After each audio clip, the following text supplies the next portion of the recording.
ഇന്ന് നമ്മളെ കൂടെ ഉള്ളത് ഞാൻ കണ്ടതിൽ വെച്ച് ഏറ്റവും അഡ്വാൻസ്ഡ് പെർഫോമൻസ് മാർക്കറ്റിംഗ് ചെയ്യുന്ന ആളാണ്.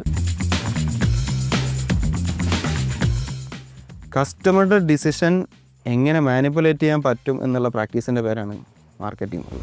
ആദ്യമായിട്ട് ചെയ്ത പെർഫോമൻസ് മാർക്കറ്റിംഗ് പ്രൊജക്റ്റ് എന്താണ്? അതൊരു നോൺ ഡിസ്ക്ലോസബിൾ പ്രോജക്റ്റാണ്. അത് കേരളത്തിലുള്ളൊരു വലിയൊരു പുള്ളിയുടെ സംഭവമാണ്. അപ്പോൾ ഈ വേൾഡ് ട്രേഡ് സെൻറ്ററിൽ ടോയ്സിൻ്റെ സമ്മിറ്റ് അല്ലെങ്കിൽ എക്സിബിഷൻ നടക്കാറുണ്ട്. നമ്മളവിടെ പോകണം. അവിടെ പോയിട്ട് അടുത്ത വർഷം വരാൻ പോകുന്ന സാധനം എന്താണെന്ന് നമ്മൾ പഠിക്കണം. അത് യൂസ് ചെയ്യാൻ പോകുന്ന കസ്റ്റമേഴ്സാണെന്ന് നോക്കണം. ആ കസ്റ്റമേഴ്സിനെ നമ്മൾ ആദ്യം ഇവിടെ ഡേറ്റയിൽ ഉണ്ടാക്കി വെക്കണം. ടെക്നോളജി പ്ലാറ്റ്ഫോമിൽ എന്ത് ഇൻട്രസ്റ്റ് കൊടുക്കണം എന്നുള്ളൊരു ഒരു സ്പെഷ്യൽ സെൻസ് നമുക്ക് വരും. അതാണ് സക്സസ്ഫുൾ ആയിട്ടുള്ള എല്ലാ ഡിജിറ്റൽ മാർക്കറ്റേഴ്സിൻ്റെയും സീക്രട്ട്. അതുകൊണ്ട് ഞാൻ ഇന്ന് വരെ ഇ കൊമേഴ്സിൽ എന്തെങ്കിലും ആഡ് കണ്ടിട്ട് പർച്ചേസ് ചെയ്തിട്ടുണ്ടെങ്കിൽ അത് കറോസൽ ആഡ് വാങ്ങി. അത് കൊടുത്തൊരു ക്യാപ്ഷൻ എന്താണെന്ന് അറിയാം, തിങ്ക് സ്മോൾ. അന്ന് ഇവർ തിങ്ക് ബിഗ് എന്ന് പറഞ്ഞിരുന്ന ഒരു കമ്മ്യൂണിറ്റിയുടെ മുമ്പിൽ പോയിട്ടാണ് ഫോക്സ് വാഗൻ എന്ത് ചെയ്യുന്നത്, തിങ്ക് സ്മോൾ എന്ന് പറഞ്ഞിട്ട് അതിനടിയിൽ കുറച്ച് കാരണങ്ങളൊക്കെ എഴുതി.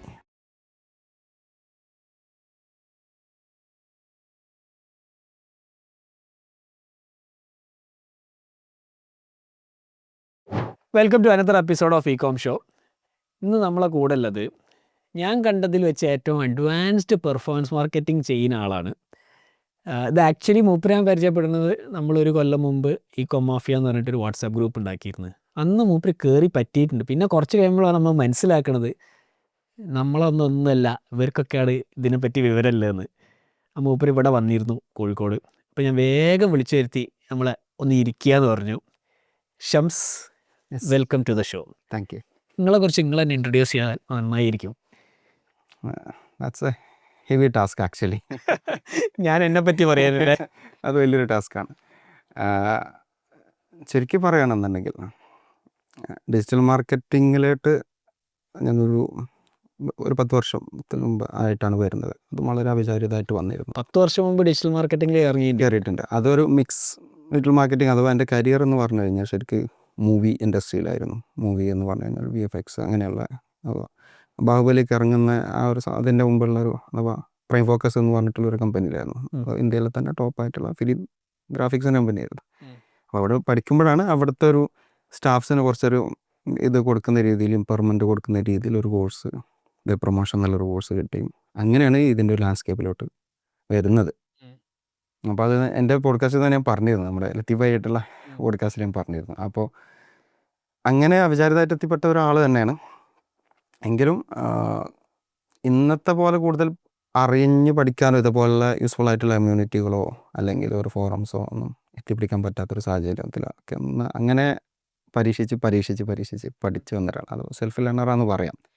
പിന്നെ ഞാൻ സർട്ടിഫിക്കറ്റൊക്കെ ഇപ്പോൾ ഗൂഗിളിൻ്റെ എക്സാം കാര്യങ്ങളൊക്കെ എഴുതുന്നത് 2017, 2016 ആ സമയത്തൊക്കെയാണ് പിന്നെ ഞാൻ സർട്ടിഫിക്കറ്റൊക്കെ എഴുതുന്നത്.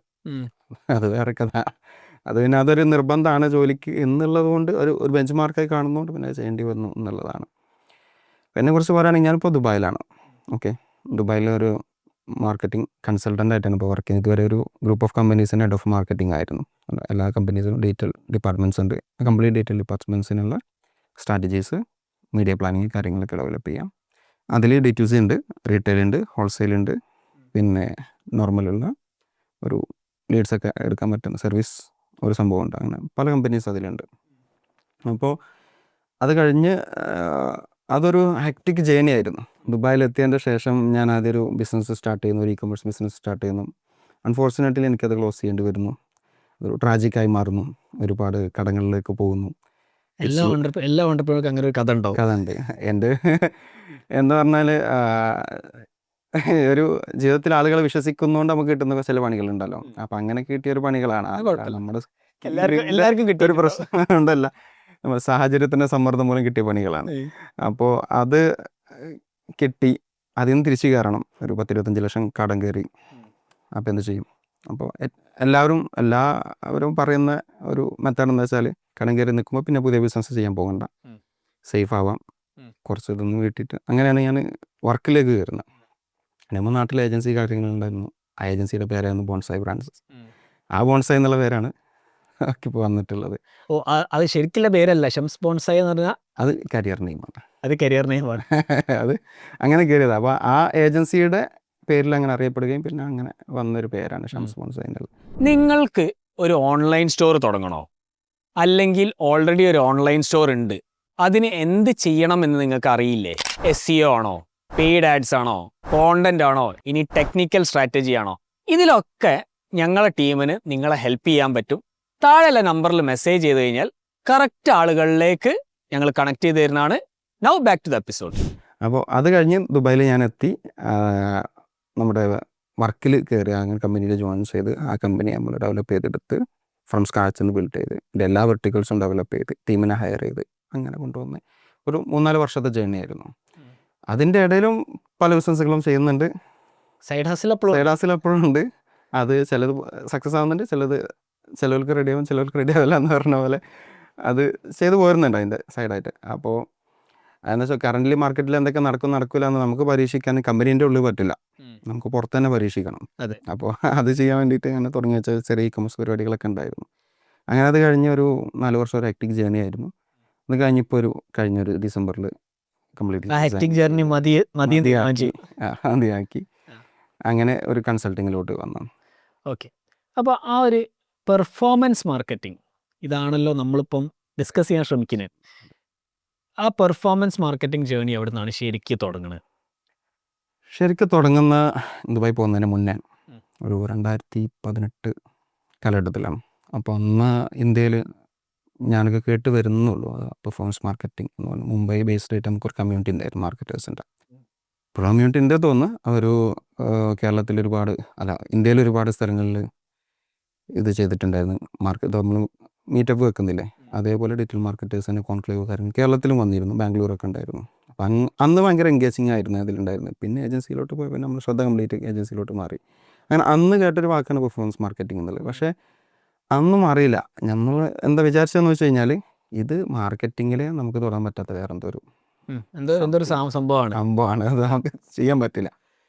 പക്ഷേ പിന്നെ കുറേ കഴിഞ്ഞ് ചെയ്ത് നമ്മൾ പിന്നെ ഡെവലപ്പ് ആവുന്നുണ്ട്. ഓട്ടോമാറ്റിക് നമ്മൾ പുതിയ വെർട്ടിക്കൽസ് പഠിക്കുന്നുണ്ട്. ഇപ്പോൾ ആ സമയത്താണ് ഞാൻ പ്രോഗ്രാമാറ്റിക് മാർക്കറ്റിംഗ് പഠിക്കുന്നത്. അപ്പോൾ മനസ്സിലാവുന്നത് നമ്മൾ കൈവച്ച ഫീൽഡ് എത്രയോ വാസ്റ്റാണ് എന്നുള്ളത് അപ്പോഴാണ് മനസ്സിലാവുന്നത്. അപ്പോൾ അങ്ങനെ നമ്മൾ പഠിക്കുന്നുണ്ട്. പിന്നെ ഒരു കോവിഡിന് ശേഷം ഒരിക്കൽ ഞാൻ പെർഫോമൻസ് മാർക്കറ്റിംഗ് വർക്ക്ഷോപ്പ് എന്ന് പറഞ്ഞിട്ട് ഒരു ഡൽഹി ബേസ്ഡ് ഒരു ടീമിൻ്റെ ഒരു പെർഫോമൻസ് മാർക്കറ്റിംഗ് ഇതിൽ കയറി. അപ്പോൾ അവിടെ അവർ ഡിസ്കസ് ചെയ്യുന്നത് കണ്ടപ്പോഴാണ് this is what they are doing already. അപ്പോൾ ഇതാണോ പെർഫോമൻസ് മാർക്കറ്റിംഗ്? അപ്പോഴാണ് അതിനൊരു ഡെഫിനിഷൻ കിട്ടുന്നത്. അങ്ങനെയാണ് പിന്നെ പെർഫോമൻസ് മാർക്കറ്റർ എന്നുള്ള ലെവലിൽ പിന്നെ നമ്മൾ ലേബൽ ചെയ്യുന്നത്, അതിലോട്ട് പിന്നെ പോകുന്നത്. അപ്പോൾ ഡിജിറ്റൽ മാർക്കറ്റിങ്ങിൽ നിന്ന് പെർഫോമൻസ് മാർക്കറ്റിങ്ങിലോട്ട് അറിഞ്ഞുകൊണ്ട് പോയതല്ല, അറിയാതെ ബൈ പ്രാക്ടീസിൽ അതിൽ എത്തിപ്പെട്ട ഒരു രീതിയിലാണ് പെർഫോമൻസ് മാർക്കറ്റിലോട്ട് വരുന്നത്. അപ്പോൾ ആദ്യമായിട്ട് ചെയ്ത പെർഫോമൻസ് മാർക്കറ്റിംഗ് പ്രൊജക്റ്റ് എന്താണ്? അതൊരു നോൺ ഡിസ്ക്ലോസബിൾ പ്രോജക്റ്റ് ആണ്. അത് കേരളത്തിലുള്ളൊരു വലിയൊരു പുള്ളിയുടെ സംഭവമാണ്. അറൗണ്ട് 3 lakh റിട്ടേണർ തന്നെയുള്ള സംഭവമാണ് അന്ന്. പിന്നെ ഓക്കെ, അപ്പോൾ രണ്ടാമത്തെ പ്രൊജക്റ്റ് അതിന് ശേഷം നിങ്ങൾ എന്ത് ചെയ്തു? ഓക്കെ, അതിൻ്റെ ശേഷം പിന്നെ കോവിഡായി. കോവിഡായതിൻ്റെ ശേഷം പിന്നെ ആ സമയത്തും കുറേ പ്രൊജക്റ്റുകളുണ്ട്. ഇപ്പോൾ എഡ്യൂക്കേഷൻ, ഇപ്പോൾ ഒരുപാട് ഇപ്പോൾ യൂണിവേഴ്സിറ്റി, പ്രസിഡൻസി കോളേജ്, പിന്നെ ജെയിൻ യൂണിവേഴ്സിറ്റിയുടെ കാര്യങ്ങൾ, അങ്ങനെ കുറേ കാര്യങ്ങൾ. ജെയിൻ യൂണിവേഴ്സിറ്റി അഥവാ നമ്മൾ സബ് എടുത്തിട്ട് അങ്ങനെ ചെയ്യുന്ന ഒരു സംഭവങ്ങളുണ്ട്. പിന്നെ ട്രാവൽ ടൂറിസം മേഖലയിലുണ്ട്. പിന്നെ നാട്ടിൽ നിന്ന് ഇ-കൊമേഴ്സ് അത്ര ടച്ച് ചെയ്തിട്ടില്ലായിരുന്നു. അത് ടച്ച് ചെയ്യണം എന്ന് വിചാരിച്ചിട്ടാണ് ദുബായിൽ പോയത്.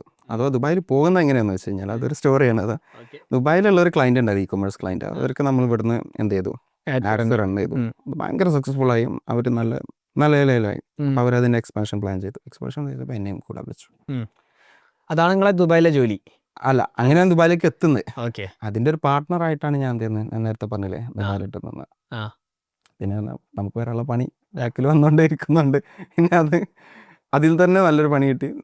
അങ്ങനെ പോയതാണ്. അത് എൻ്റയർലി ഡിഫറെൻ്റ് ആയിട്ടുള്ള സ്റ്റോറിയാണ്. പക്ഷെ അത് ആൾക്കാരുടെ പേരും കാര്യങ്ങളൊക്കെ പറയേണ്ടതുകൊണ്ട് പിന്നെ നമ്മളത് അവർക്കൊരു ബുദ്ധിമുട്ടാണ്. എന്നെ അറിയുന്നവർക്ക് അവരറിയാം, വേണ്ടെന്ന് വെച്ചിട്ടാണ്. അപ്പോൾ അങ്ങനെയാണ് എന്ത് ചെയ്യുന്നത്. അപ്പോൾ അതിൻ്റെ ശേഷം പിന്നെ ദുബായിൽ എന്തായി, ഒരുപാട് ചെറിയ ചെറിയ വർക്കുകൾ, ഇ-കൊമേഴ്സിൻ്റെ വർക്കുകൾ എടുത്ത് ഈ കമ്പനിയിൽ ജോയിൻ ചെയ്യുന്നതിന് ഒരു വർഷം 1.5 വർഷം ഗ്യാപ്പ് ഉണ്ടായിരുന്നു. നടന്ന് പറഞ്ഞാൽ നടന്ന് കൺസൾട്ടിങ് ആയിരുന്നു. അങ്ങനെ ചെറുതും വലുതായിട്ടുള്ള ഒരുപാട് വർക്കുകൾ ചെയ്തു. ഇ-കൊമേഴ്സാണ്, പ്യുവർലി ഇ-കൊമേഴ്സ് മാർക്കറ്റ് പ്ലേസ് ആയിരുന്നു, അല്ലെങ്കിൽ മാർക്കറ്റ് പ്ലേസും ഉണ്ട്. ഏറ്റവും കൂടുതൽ സ്പെഷ്യലൈസ് ചെയ്യുന്ന രണ്ടാമത്തെ കാര്യം മാർക്കറ്റ് പ്ലേസ് ആണ്. അപ്പോൾ അത് നമ്മൾ ഇപ്പോൾ ദുബായിൽ ഷാർജയിലൊക്കെ ഉള്ള ഈ മാർക്കറ്റ് ഉണ്ടാവില്ല, ചെറിയ മാർക്കറ്റ്, അപ്പോൾ റോളയിലൊക്കെ ഉണ്ട് മാർക്കറ്റ്. അങ്ങനെയുള്ള മാർക്കറ്റിൽ നല്ല പ്രോഡക്ട്സുകളുണ്ട്. അഥവാ മാർക്കറ്റിലോട്ട് ഇറക്കാൻ പറ്റുന്ന പ്രോഡക്ട്സുകൾ. അത് ചെറിയ വിലക്കാണ് അവർക്ക് അത് കിട്ടുന്നത്. അവർ ഷോപ്പിൽ ചെറിയൊരു ഇത് വെച്ചിട്ട് വിൽക്കുന്നു. പക്ഷെ അതൊരു ഇ കൊമേഴ്സിലോട്ട് പോകുകയാണെങ്കിൽ അവർക്ക് 2 years 3 years പ്രോഫിറ്റിൽ വിൽക്കാൻ പറ്റും. They don't know the technology. അങ്ങനെ ഒരാളെ പിച്ച് ചെയ്തു, ഒരു പെർഫ്യൂം വ്യാപാരിയെ പിച്ച് ചെയ്തു. അപ്പം അന്ന് ഞാൻ കിശയിലൊന്നുമില്ലാതെ നടക്കുക. അഥവാ അത് പൊട്ടിയിട്ട് പുതിയ വരുമാനം ഇല്ലാതെ വിസ ഫൈനിൽ കിടന്നിട്ട് ഞാൻ നടക്കുകയാണ്. എന്ത് ചെയ്യണം? കാരണം ഇനിയൊരു കമ്പനിയിൽ കയറണമെന്നുള്ള ഒരുപാട് കാര്യങ്ങൾ അവിടെ റെഡിയാക്കാനുണ്ട്. ഞാൻ ആ മാർക്കറ്റിനനുസരിച്ചുള്ള ഒരു CV റെഡിയാക്കിയിട്ടില്ല. അവിടുത്തെ സ്കിൽ സെറ്റ്സ് എന്തൊക്കെയാണെന്ന് എനിക്കറിയില്ല. അവിടുത്തെ ജോലികൾ എങ്ങനെയാണ് വരുന്നത് എന്നറിയില്ല. എക്സ്പീരിയൻസ് എത്ര വേണമെന്ന് അറിയില്ല, ഒന്നും അറിയില്ല. ഇപ്പം ജോലിയിൽ കയറണോ സ്വന്തമായിട്ട് തുടങ്ങണോ, ഇത് മനസ്സിലിട്ട് നടക്കുന്ന ഒരു കാലഘട്ടമാണ്. അങ്ങനെ ഒരു പെർഫ്യൂമിൻ്റെ ഷോപ്പിൽ കയറി. അപ്പോൾ അവർക്ക് നമ്മളെ തനി നാടൻ ഇ കൊമേഴ്സ് മാർക്കറ്റിംഗ് ഉണ്ട്. വീഡിയോ ചെയ്യുന്നു, കടന്ന് ഒരു വാട്സപ്പിലോട്ട് എന്ന് പറയുന്നു, ഒരു വാട്സപ്പിൽ വന്ന് ലാൻഡ് ചെയ്യുന്നു, അവിടെ കൺവിൻസ് ചെയ്യുന്നു, സെയിൽ നടത്തുന്നു. അങ്ങനെ അവർക്കൊരു ഡെയിലി ആദ്യത്തെ ഒരു 10 ഓർഡർ വീതം വന്നപ്പോൾ തന്നെ അവർ ആ കിളി പറയും. എന്ന് പറഞ്ഞു കഴിഞ്ഞാൽ ഇതവർക്ക് പ്രതീക്ഷയില്ല. കാരണം മാസത്തിൽ 10 ഓർഡർ വന്നാൽ ഷോപ്പിൽ വന്നാലായി ഒരു പെർഫ്യൂം. കറക്റ്റ്. അപ്പോൾ അവർ ഭയങ്കര ഇൻട്രസ്റ്റഡ് ആയി, ഒരു ഇൻവെസ്റ്റ് ചെയ്യാൻ തയ്യാറായി. ബൾക്കായിട്ട് പ്രൊഡക്ട്സ് ഇറക്കി, ആഡ്സ് കൂട്ടി, ടിക്ടോക്കിൻ്റെ എല്ലാ സാധ്യതകളും ഉപയോഗപ്പെടുത്തി. ടിക്ടോക്ക് മാർക്കറ്റിങ്ങിൻ്റെ അന്ന് ടിക്ടോക്ക് ലൈവൊന്നും അത്ര കണ്ട് ചെയ്യുന്നില്ല. സെലിബ്രിറ്റീസ് അവിടെ ഇൻഫ്ലുവൻസേഴ്സ് പോലും ചെയ്യുന്നില്ല. വരച്ചുകൊണ്ട് സെലിബ്രിറ്റീസ് ഇല്ലാതെ തന്നെ ഇവരുടെ ഓണറുടെ കാര്യങ്ങൾ വെച്ചിട്ട് തന്നെ ലൈവ് തുടങ്ങി. അതായത് ബേസിക്കലി നിങ്ങൾ ഓർഗാനിക് കണ്ടന്റ് ഉണ്ടാക്കി പിന്നെ അതിൻ്റെ മുകളിൽ പെയ്ഡ് മാർക്കറ്റിംഗ് ചെയ്തു. എന്നിട്ട് പിന്നെ പതുക്കെ ആ പൈസ കൊണ്ട് തന്നെ വെബ്സൈറ്റ് ബിൽഡ് ചെയ്ത് കൊടുത്തു.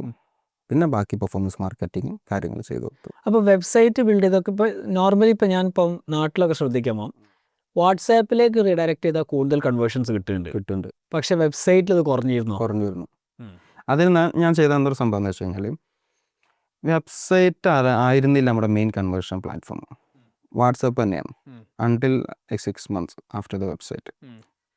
പക്ഷേ ഞാൻ ചെയ്യുന്നത് എന്താ വെച്ചാൽ, ഞാൻ അവിടെ ഡാറ്റ ട്രാക്ക് ചെയ്യുക മാത്രമായിരുന്നു ചെയ്തിട്ടുണ്ട് വെബ്സൈറ്റ്.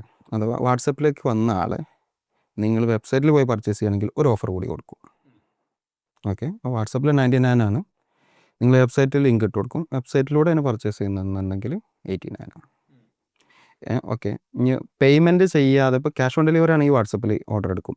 ക്യാഷ് പേ ചെയ്തിട്ടുള്ളൊരു പേയ്മെൻ്റ് ആണെന്നുണ്ടെങ്കിൽ അവിടെ പോകും, വെബ്സൈറ്റിൽ പോകും. അപ്പോൾ ക്യാഷ് ഓൺ ഡെലിവറി ആണെങ്കിൽ അഡീഷണൽ 10 dirhams എന്ത് ചെയ്യും, നമ്മൾ വാങ്ങിക്കും. അപ്പോൾ അത് ലാഭിക്കാൻ വേണ്ടിയിട്ട് ആളുകൾ എന്ത് ചെയ്യും, അതിൻ്റെ വെബ്സൈറ്റിലും കംപ്ലീറ്റ് പിക്സൽ ഇട്ടിട്ട് കയറ്റി വെച്ചു. അത് മാത്രമേ ഞാൻ വെബ്സൈറ്റ് കൊണ്ട് ഉദ്ദേശിച്ചിട്ടു. കാരണം എനിക്കറിയാം ആ ഓഡിയൻസ് ആ ടൈം എന്തല്ല, വെബ്സൈറ്റിന് പൊട്ടൻഷ്യൽ ആയിട്ടുള്ള ആളുകളല്ല. കാരണം അവർ ഒരു മിഡിൽ ക്ലാസ് ഈ വർക്കിംഗ് ഏരിയയിൽ നമ്മൾ എന്താ പറയുക,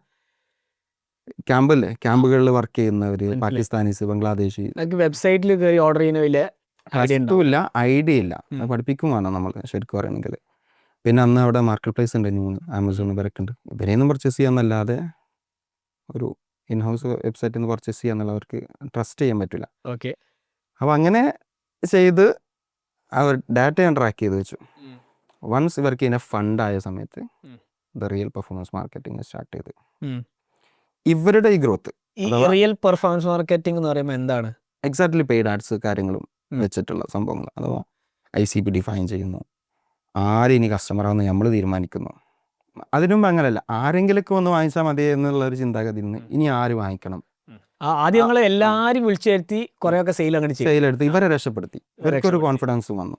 രണ്ടാമത്തെ സംഭവം എന്ന് വെച്ച് കഴിഞ്ഞാൽ, ഇനി ആര് വാങ്ങിക്കണം, ഇനി ഏത് പെർഫ്യൂം വരണം എന്ന് ഡിഫൈൻ ചെയ്യണം. അതാണ് പെർഫോമൻസ് മാർക്കറ്റിംഗ്. അവിടെ നമ്മൾ ഫ്രം ഓഡിയൻസ് പഠിച്ച്, മാർക്കറ്റ് പഠിച്ച്, ICP ക്രിയേറ്റ് ചെയ്ത്, ഐഡിയൽ കസ്റ്റമർ പ്രൊഫൈൽ ക്രിയേറ്റ് ചെയ്ത്, ആ പ്രൊഫൈലിന് മാച്ച് ആവുന്ന പ്രോഡക്റ്റ് അലൈൻ ചെയ്ത്, ആ പ്രോഡക്റ്റിന് അലൈൻ ചെയ്യുന്ന മാച്ച് ആവുന്ന ഡെലിവറി സിസ്റ്റം ബിൽഡ് ചെയ്ത്, വെബ്സൈറ്റ് ബിൽഡ് ചെയ്ത്, ഇങ്ങനെയാണ് അത് പോരുന്നത്. അപ്പോൾ അത് ചെയ്തോടുകൂടി എന്തായി, നമ്മൾ ഇതിൻ്റെ ടൈം മാറി, ഇതിൻ്റെ ഓഡിയൻസ് സെഗ്മെൻറ്റ് തന്നെ മാറി. മുമ്പ് ഒരു മിഡിൽ ക്ലാസ് ഉള്ളായിരുന്ന ഒരു AOV എന്ന് പറഞ്ഞു കഴിഞ്ഞാൽ മാക്സിമം ഒരു 60 dirhams ഇത്ര ഉണ്ടാവുള്ളൂ. അത് ഷാർജയിൽ തന്നെ ആയിരുന്നു നിങ്ങളെ കസ്റ്റമർ? ഷാർജയിൽ കൊറിയർ മാർക്കറ്റ് എന്ന് പറയും, ഷാർജ എല്ലാവർക്കും അറിയാം മാർക്കറ്റ്. അപ്പോൾ സംഭവിച്ചത് മാർക്കറ്റിൻ്റെ അടുത്തുള്ള സാധനമാണോ? അല്ല, കൊറിയർ മാർക്കറ്റ് എന്ന് പറഞ്ഞാൽ ഷാർജ റോളേൻ്റെ ബാക്ക് സൈഡിലാണ്. അവിടെ പോയി കഴിഞ്ഞാൽ നമുക്കറിയാം, ഒരു കടയുടെ മുമ്പിലോട്ട് നമുക്ക് ശരിക്കും പോകാൻ പറ്റില്ല. വിളിച്ച് നമ്മൾ ഇവിടുത്തെ SM സ്ട്രീറ്റിൽ നിന്നൊക്കെ പോലെ ആളുകളെ വിളിച്ച് ചന്ത കയറ്റുന്ന പോലെ. ഒരു ചന്ത പോലെയുള്ള മാർക്കറ്റാണ്. ആ.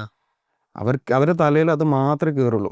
ഉം. അങ്ങനെ കച്ചവടം ഉണ്ടാവുകയാണെങ്കിൽ നമ്മൾ രക്ഷപ്പെടും. ഉം. ബാക്കിയെല്ലാം വളഞ്ഞ വഴിയാണ്, നടക്കാത്ത വഴി. എന്നോട് ചോദിച്ചിട്ടുണ്ട് വേറെ 1-2 ഷോപ്പ്, ഇതെന്താ ട്രേഡിംഗ് ആണോ, ഈ സ്റ്റോക്ക് എക്സ്ചേഞ്ച് ഒക്കെ അങ്ങനെ എന്തെങ്കിലും ചെയ്തിട്ടാണോ ഇത് ചെയ്യുക ആണെങ്കിൽ ഇതെന്താണെന്ന് അറിയില്ല, എങ്ങനെയാണ് ഇത് സെയിൽ വരുന്നതെന്ന് അറിയില്ല. വൈകുന്നേരം ഡെലിവറി വണ്ടി വരുന്നു, 10-200 ഓർഡേഴ്സ് എടുത്ത് കൊണ്ടുപോകുന്നു, ബാക്കിയുള്ളവരൊക്കെ നോക്കിക്കുന്നു, എന്താ ഇവനോട് മാത്രം എടുക്കുക ഈ ഓർഡർ പോകുന്നു, ഇവനെങ്ങനെ ഈ കച്ചവടം നിന്ന്. അപ്പോൾ ഇവരെ തൊട്ടടുത്ത് പെർഫ്യൂംസ് ഉണ്ട്, കാരണം അറിയാലോ ആ മാർക്കറ്റ് ആകുമ്പോൾ ഒരു പെർഫ്യൂം കട ഉണ്ടെങ്കിൽ ഒരുപാട് പെർഫ്യൂം സ്റ്റോക്ക് ഉണ്ടാവും. കറക്റ്റ്. അത് പിന്നെ സംഭവം എന്ന് വെച്ചാൽ നമുക്ക് ആ സ്ട്രീറ്റിൽ നടക്കാൻ പറ്റില്ല, കാരണം ഒരാളുടെ ഷോപ്പിലേക്ക് നമ്മൾ കയറി കഴിഞ്ഞാൽ ഞാൻ വർക്ക് ചെയ്യുന്ന ആൾക്ക് പേടിയാവും. ശരിയാണ്. ഇപ്പം അവനുണ്ടാക്കി കൊടുക്കുമോ. അപ്പോൾ ഞാനത് അവിടെ ഒരു സ്ട്രാറ്റജി വിളിച്ച മൾട്ടി കാറ്റഗറി എടുത്തു. ആ മാർക്കറ്റിൽ പെട്ടെന്ന് പേര് വന്നു, ഓക്കെ ഇങ്ങനെ ഒരാൾ ആ മൂലക്കത്തെ ഷോപ്പിലുണ്ട്, അങ്ങനെ കോൺടാക്ട് ചെയ്താൽ ഓൺലൈനിൽ സെയിൽ വരും. അപ്പോൾ പെർഫ്യൂം ചെയ്യൂല ഞാൻ തീരുമാനിച്ച് വരിട്ട് അഗ്രിമെൻ്റ് ആക്കി. അടുത്ത് ബ്ലാങ്കറ്റ്സ്, ഡ്രസ്സ്, പിന്നെ നമ്മളെ ഈ സോപ്പ്, ഫേസ് ക്രീംസ്, ഇങ്ങനെയുള്ള സംഭവങ്ങളുണ്ടല്ലോ. ആക്ച്വലി ഇറ്റ്സ് കോപ്പി പ്രോഡക്ട്സ് ആണ്, അവർ മാർക്കറ്റിൽ ഉണ്ടാവും, ഒറിജിനൽ മാർക്കറ്റിൽ ഉണ്ടാവില്ല. അപ്പോൾ ആ സാധനങ്ങൾ ഓരോന്നായിട്ട് എടുത്ത് നമ്മൾ എന്ത് ചെയ്യും, പെർഫോമൻസ് ചെയ്യാൻ തുടങ്ങി, മാർക്കറ്റിംഗ് ചെയ്യാൻ തുടങ്ങും. അപ്പോൾ ആ ഇൻഡസ്ട്രി കംപ്ലീറ്റ്, ആ മാർക്കറ്റ് കംപ്ലീറ്റ് എൻ്റെ കയ്യിലായി. മതിയായിരുന്നു എനിക്ക് പഠിക്കാൻ. മീൻസ് എന്താണ് വർക്ക് ചെയ്യുക, എന്താണ് വർക്ക് ചെയ്യാതിരിക്കുക. മിഡിൽ ക്ലാസ് വരുന്ന ഒരു മാർക്കറ്റിൽ നിന്ന് എങ്ങനെ ഒരു ഹൈ ക്ലാസ് അല്ലെ ഹൈ പർച്ചേസിങ് പൊട്ടൻഷ്യലുള്ള ഒരു ഓഡിയൻസിനെ നട്ടു വളർത്താം എന്നുള്ളത് പഠിച്ചു, ചെയ്ത് ആഡ് സ്പെൻഡ് പഠിച്ചു. അപ്പോൾ ഇങ്ങനെയാണ് നമ്മളിതിൻ്റെ A to Z കാര്യങ്ങൾ പഠിക്കുന്നത്. ആർക്കും വേണ്ടാത്ത പ്രോഡക്റ്റുകൾ തേടി കണ്ടെത്തുക, അത് നല്ല ക്രിയേറ്റീവ്സ് വെച്ചിട്ട് ആളുകളിലേക്ക് എത്തിക്കുക. ശ്രദ്ധിച്ചിട്ടുണ്ടാവും അന്ന് UAE-ലുള്ളവർക്കൊക്കെ അത് കണക്ട് ചെയ്യാൻ പറ്റുന്ന കാര്യങ്ങളാവും. പിന്നെ 100 ദിർഹംസിന് 10 പെർഫ്യൂമും 12 പെർഫ്യൂമും ഈ ട്രെൻഡൊക്കെ സ്റ്റാർട്ട് ചെയ്തതിൽ ഒരാളാണ് ഞാൻ. മനസ്സിലായി. അഥവാ മാർക്കറ്റിൽ ഇവർ വെക്കുന്നത് ഒരു പെർഫ്യൂം 15 ദിർഹംസ്, അതിൻ്റെ കോസ്റ്റ് 3 ദിർഹംസ് അല്ലെങ്കിൽ 2 ദിർഹംസ്, ബൾക്കായിട്ട് ഇത് കിട്ടും. അതെ. അപ്പോൾ ഒരു 10 പെർഫ്യൂം എടുത്തു കഴിഞ്ഞാൽ അതിന് 30 ദിർഹംസേ വരുള്ളൂ കോസ്റ്റ്. ഒരു 13 ദിർഹംസ് അല്ലെങ്കിൽ 15 ദിർഹംസ് ഡെലിവറി ചാർജ്, 45.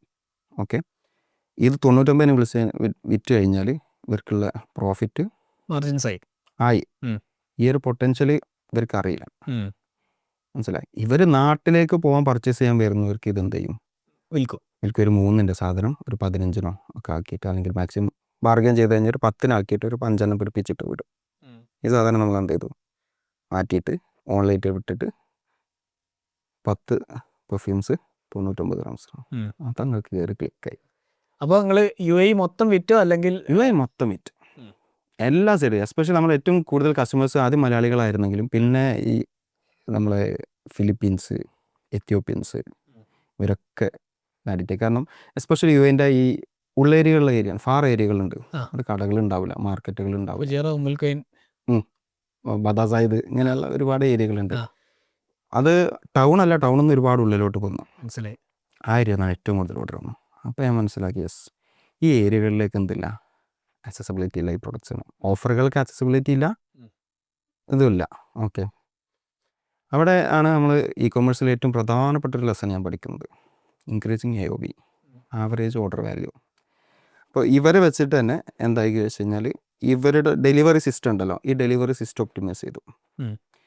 ഈ ഡെലിവറി കമ്പനീസ് ഉണ്ട്, അവരെ ഒഴിവാക്കിയിട്ട് സ്വന്തം ഡെലിവറീസ് ആക്കി ലോങ് ഏരിയയിലേക്ക് പോകുന്ന ഡെലിവറീസ് കംപ്ലീറ്റ്. അഥവാ നമുക്കിപ്പോൾ ദസായിന്നോ അല്ലെങ്കിൽ അല്ലതിൻ്റെ ഏരിയ ഒരു ഡെലിവറി വരുന്നതെങ്കിൽ അത് ആർക്ക് കൊടുക്കില്ല, ഇവർക്ക് കൊടുക്കുക, ഡെലിവറി കമ്പനീസിന് കൊടുക്കില്ല. ടൗണിൻ്റെ ഉള്ളിൽ ഇത് മാത്രം ഡെലിവറി കമ്പനീസ് ചെയ്യാം. ബാക്കി ഇവരുടെ ഫ്രീലാൻസ് ഡ്രൈവേഴ്സ് ഉണ്ടാവും. ഇപ്പോൾ വണ്ടി ഓടിക്കുന്ന കളർ ടാക്സി എന്നൊക്കെ പറയുന്ന അങ്ങനെയുള്ള ആളുകളെ എടുക്കും. എന്നിട്ട് ഒരു 5 ഡെലിവറി ആകുമ്പോൾ ഇവരോട് പറയും നമ്മൾ ഒരു 5 ദിവസം എടുക്കും സാധനം എത്താൻ, കാരണം അങ്ങോട്ട് ഡെലിവറി സിസ്റ്റം ഇല്ല. അങ്ങനെ 2-3-4 വീട് അല്ലെങ്കിൽ 2-3-4 ഡെലിവറി ഓർഡേഴ്സ് കിട്ടിക്കഴിഞ്ഞാൽ എന്താകും, ഇവരുടെ ആ ഏരിയയ്ക്ക് ഒരു ഡ്രൈവർ വിടും. യെസ്, അത് ഇനി പറയാൻ പോകുന്നത്. കാരണം അങ്ങോട്ട് ഡെലിവറി വിടുമ്പോൾ 40 ദിർഹംസ് 60 ദിർഹംസ് എന്തായാലും കോസ്റ്റ് വരും. എനിക്ക് മനസ്സിലായത് ഈ പെർഫോമൻസ് മാർക്കറ്റിംഗ് എന്ന് പറഞ്ഞിട്ട് പെർഫോമൻസ് മാത്രമല്ല ഉണ്ട്, അത് മൊത്തം എൻ്റയർ ആ ഫണൽ ഡീലിനെ കൊണ്ടുവരുന്നു, കൺവേർട്ട് ചെയ്യുന്നു, ഡെലിവറി ചെയ്യുന്നു. ഡെലിവറി കഴിഞ്ഞിട്ട് നിങ്ങൾ മാനുവലി എങ്ങനെ AOV കൂട്ടാന്നുള്ളത് നോക്കുക. അത് നോക്കും. ഇപ്പോൾ പൊതുവെ നമ്മളിപ്പോഴും പറയുന്ന ഒരു കാര്യമുണ്ട് പെർഫോമൻസ് മാർക്കറ്റിങ്ങിൽ എന്താണ് ഡിഫറൻസ് ഉപയോഗിക്കുമ്പോൾ. ഇപ്പോൾ ഡിജിറ്റൽ മാർക്കറ്റിംഗ് പെർഫോമൻസ് മാർക്കറ്റിംഗ് തമ്മിൽ എന്താ ഡിഫറൻസ് ചോദിക്കാനുണ്ട്. ഡിജിറ്റൽ മാർക്കറ്റിംഗ് തന്നെ പെർഫോമൻസ് ചെയ്യുന്നത് നമ്മളിപ്പോഴും പറഞ്ഞു അത് കരാട്ടയും കുംഫും കളരിയും തമ്മിൽ എന്തൊക്കെയോ വ്യത്യാസങ്ങളുണ്ടാവും, അങ്ങനെയൊക്കെ നമുക്ക് പറയാം വേണമെങ്കിൽ. മനസ്സിലായി. അപ്പോൾ പെർഫോമൻസ് മാർക്കറ്റിംഗ് എന്ന കറൻ്റിൽ മാർക്കറ്റിൽ ഒരു പ്രൊഡക്റ്റിനുള്ളൊരു ഡിമാൻഡ് അത് ലിക്വിഡേറ്റ് ചെയ്യുക, അത് കൺവേർട്ട് ചെയ്തെടുക്കാം. ഗ്രോത്ത് മാർക്കറ്റിംഗ് വരുമ്പോൾ നമ്മൾ ആ ഡിമാൻഡ് ക്രിയേറ്റ് ചെയ്യണം. ഈ പ്രോഡക്റ്റ് മാർക്കറ്റിംഗ് ഒക്കെ അങ്ങനെ വരുന്നത്, ആപ്പുകളും കാര്യങ്ങളൊക്കെ ഗ്രോത്ത് മാർക്കറ്റിംഗാണ് വരുന്നത്.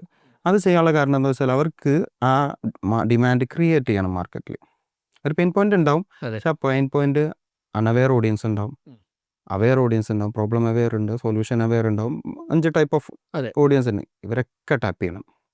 എന്നിട്ടാണ് ഒരു ആപ്പ് അല്ലെങ്കിൽ ഒരു പ്രോഡക്റ്റിന് വിലക്ക് കയറിയാൻ പോലുണ്ട്, ഒരു സാസ് പ്രോഡക്റ്റിന് എന്തെങ്കിലും. അല്ലെങ്കിൽ ഇപ്പോൾ പെർഫോമൻസിലേക്ക് വരുമ്പോൾ കറൻ്റിലി മാർക്കറ്റിൽ ഡിമാൻഡ് ഉണ്ടാവും. ഫസ്റ്റ് അത് ടാപ്പ് ചെയ്യും.